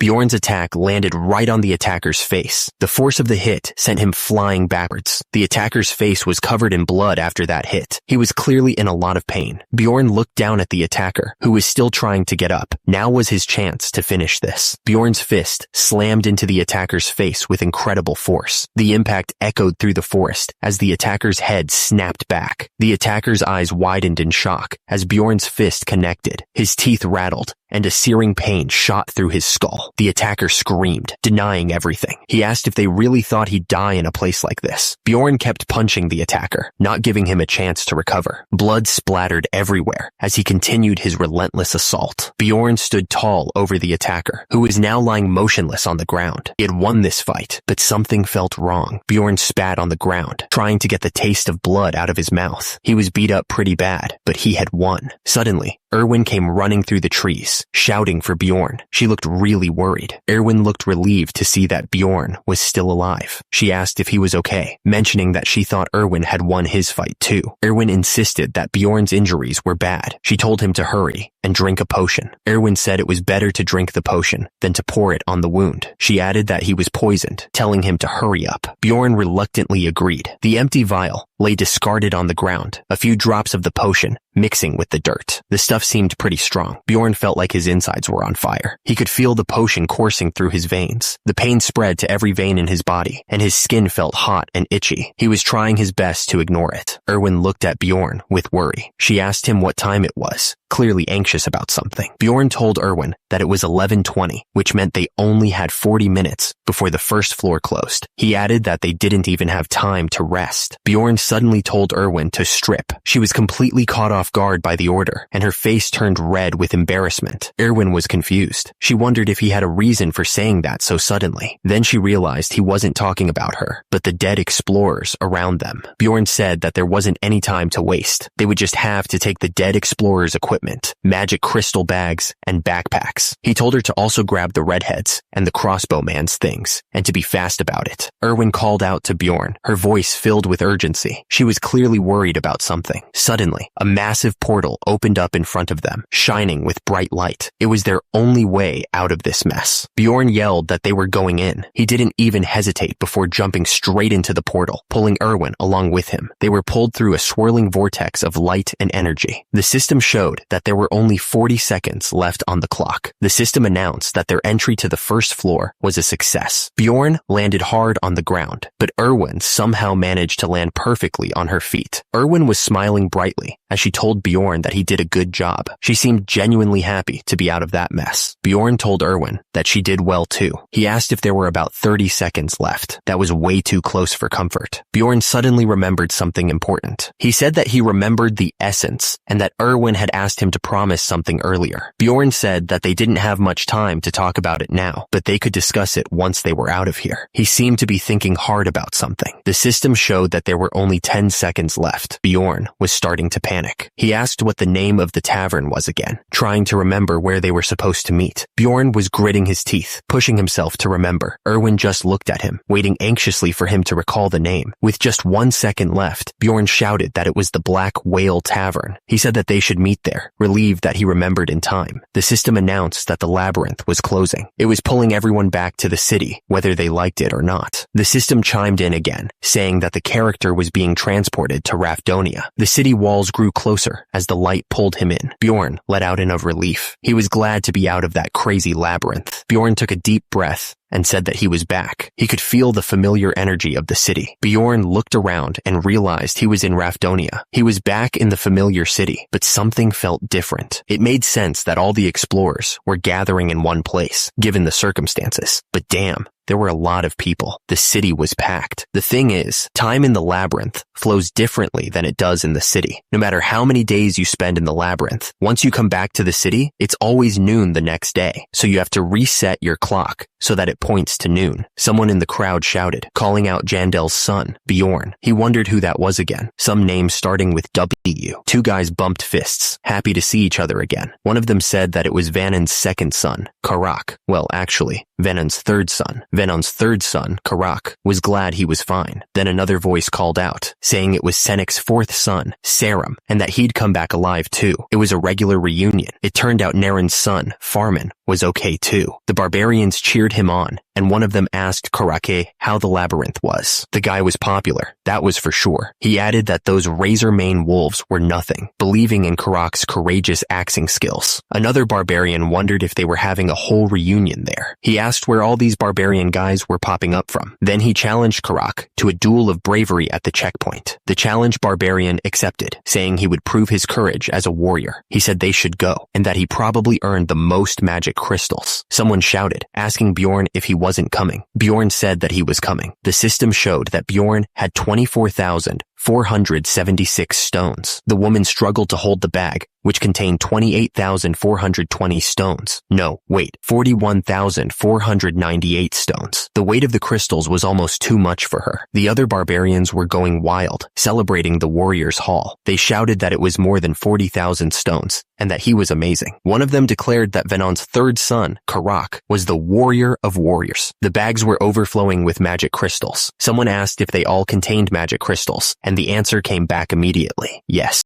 The woman started counting the crystals with incredible speed. The warrior watching her was amazed, saying that she was fast. The woman finished counting, announcing the total, 182,413 stones. Bjorn looked at the number, impressed by the amount he had earned. The barbarians were going completely nuts. They yelled that Jandel's son, Bjorn, had gotten 180,000 stones, which was the highest record of all time. The crowd was in disbelief. Turns out, it wasn't just the stones. The crowd realized that Bjorn had also come back with an axe, shoes, and a bag. The amount of loot was insane. Bjorn stood there, covered in loot, as the other barbarians started to get jealous. One of them shouted that it wasn't possible, and another called Bjorn the best warrior. They were all losing their minds. The barbarians started chanting Bjorn's name over and over. Erwin watched, understanding why they were so passionate. Bjorn was becoming a legend right before their eyes. Bjorn thought to himself that, of course, he'd be the first barbarian to ever enter the labyrinth without anything. He was different, and he knew it. Bjorn grinned, thinking he'd come back a civilized man. He was already planning how to act like a normal person when he returned. Suddenly, Bjorn swung his weapon around and yelled that he was the best warrior.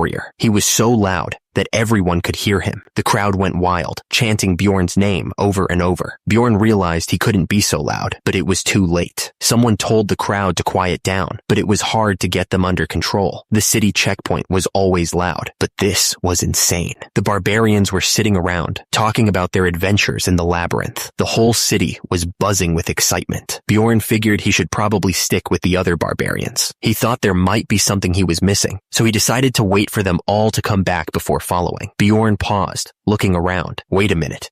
It was Erwin. She looked happy to see him. Erwin told the group that she thought she knew how to work with spirits now. She explained that she had heard flame spirits were impatient. So, Bjorn watched them, a little annoyed. He figured that was the kind of people Erwin hung around with. He thought to himself that he only had savages around him, and that he was envious. Erwin looked this way, smiling. She seemed happy to see him, and waved. Erwin asked Bjorn to meet that night. Bjorn watched her, nodding slightly. Another woman asked Erwin if she knew Erwin. Erwin seemed shocked by the question and denied it. Another man, Jandel's son Bjorn, asked him what he was staring at and if he knew that fairy. Bjorn denied knowing her. Bjorn figured that was the case. He shouted that there was no way the best warrior like him would be on familiar terms with those cowardly earheads. Erwin looked absolutely annoyed. She didn't like what was happening. Bjorn was in a lot of pain. He cursed. One of the barbarians was losing his mind. He complained that they never gave a damn and asked if this was Romeo and Juliet. Two barbarians walked up to the building. One of them was happy that they were finally done. One of the barbarians shouted that they should get going. He added that everyone was here and told them to go. Bjorn looked down at his dirty boots, covered in blood and grime. He figured it would be impossible to talk to Erwin with so many people around, so he decided he'd have to catch her later that night. Suddenly, Jandel's voice boomed over the crowd, calling out for Bjorn. The barbarian was eager to see his son. Bjorn turned and saw his son running towards him. He picked him up and gave him a big hug, saying he missed him too, and asking how he had been. Nearby, two barbarians embraced, one exclaiming how glad he was his brother was alive. Bjorn watched the scene, thinking that the game had something like this too. He was reminded of the joy and happiness of families and friends. But the happy reunion didn't last for everyone. A woman started shouting, desperately asking where her husband, Barbarian, was. The joy quickly turned to despair. Agony filled the air as the two survivors knelt beside Robin's body. One of them cried out, saying it was all their fault, but the other insisted that there was nothing they could have done to change what happened. The grief was heavy. The others gathered around, their faces etched with shock and disbelief. Someone screamed Robin's name, demanding to know why and how this could have happened. The air was thick with sorrow. Bjorn watched the scene unfold, a strange feeling washing over him. Seeing these faces, these tragedies in real life instead of on a screen was intensely unsettling. It was all so different from the game. Suddenly, a voice boomed through the tavern, calling out for drinks. The sound was a welcome distraction from the heavy atmosphere. Two people raised their mugs high, taking long, desperate gulps. They were trying to drown their sorrows and find some comfort in the shared moment. The tavern was filled with the sound of heavy drinking. Bjorn tilted his head back and poured the liquid down his throat. He didn't seem to care about the others or the recent tragedy. The barbarian slammed his mug on the table. He thought to himself, asking if the others had lost their minds. The person thought that the reason he was with these barbarians was because he didn't want to miss a necessary step in the process. The barbarian watched the others pour drinks. He thought to himself that it was a waste of time to stay here with these guys. The barbarian said that he had somewhere to be. Another barbarian looked up, shocked, and asked if he was really leaving now. The others couldn't believe it. One of the barbarians yelled, asking if Jandel's son was really leaving today and wondered why. He was worried that they wouldn't stop him from leaving. Bjorn just walked away, not looking back. The others cheered him on, wishing the warrior of warriors good luck. Bjorn walked through the city, the sounds of his footsteps echoing. Someone was chasing after him, yelling for him to wait. Bjorn kept walking, a rare moment of peace washing over him. He was glad to be away from the chaos for a moment. Back at the tavern, the others started talking about their lives. One woman said how peaceful it was here, with no monsters or humans to hurt them. She wondered what they should do this evening, and suggested they have a drink, mentioning her husband had gone to the labyrinth. Bjorn thought about how this place had laws and rules, and it felt relaxed. It was a nice change from the labyrinth. Bjorn walked through the streets, looking at the clothes hanging outside the shops. He took a deep breath, enjoying the simple things. Bjorn realized that even if he fell down here, he could get up like nothing happened. Someone might even lend him a hand before he could even ask. Bjorn walked towards a building, thinking that this place might be the other world. It was way more barbaric than 21st century Earth. That was for sure.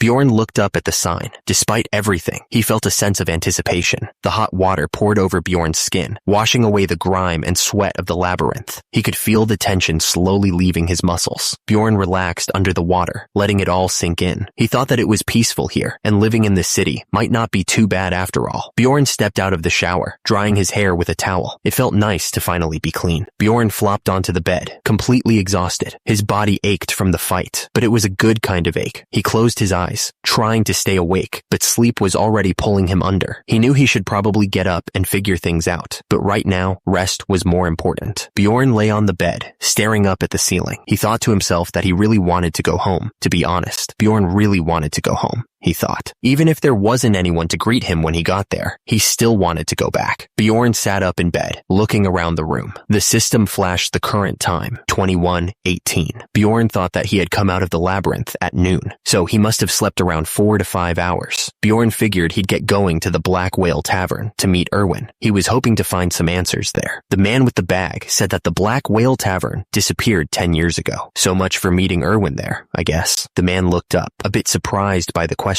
He was carrying a big bag of potatoes, but his face was serious. The man with the bag explained that the owner's son got into gambling, so the name and owner both changed. He added that it was a shame because the place had done well for generations. Bjorn thought that he expected it, but the world in the game must be years behind this one. He wondered what the new name of the tavern was. Suddenly he remembered the new name, Python Puth. He stared up at the building. Bjorn looked up at the building, thinking it didn't look like the Black Whale Tavern from the game. He was relieved that he could at least read the language, and he figured he'd have to find a library later. The tavern was a mess of people and drinks. A tavern worker welcomed him, shouting for more drinks and asking where Erwin was. Someone shouted, "Here!" Bjorn looked over and saw Erwin with another woman. It was the same woman from before. The woman with short white hair looked at Bjorn seriously. She said that he was that barbarian. Bjorn asked who she was. She said that she was Erwin's older sister. Teresia scoffed, asking if he thought her older sister was her name. She told him to call her Teresia. then revealed that Erwin's real name was Erwin Fornaci de Tercia, guessing that she didn't want to tell him her full name. Teresia leaned forward, her expression serious. She asked Bjorn why he was here, adding that she had a question to ask him.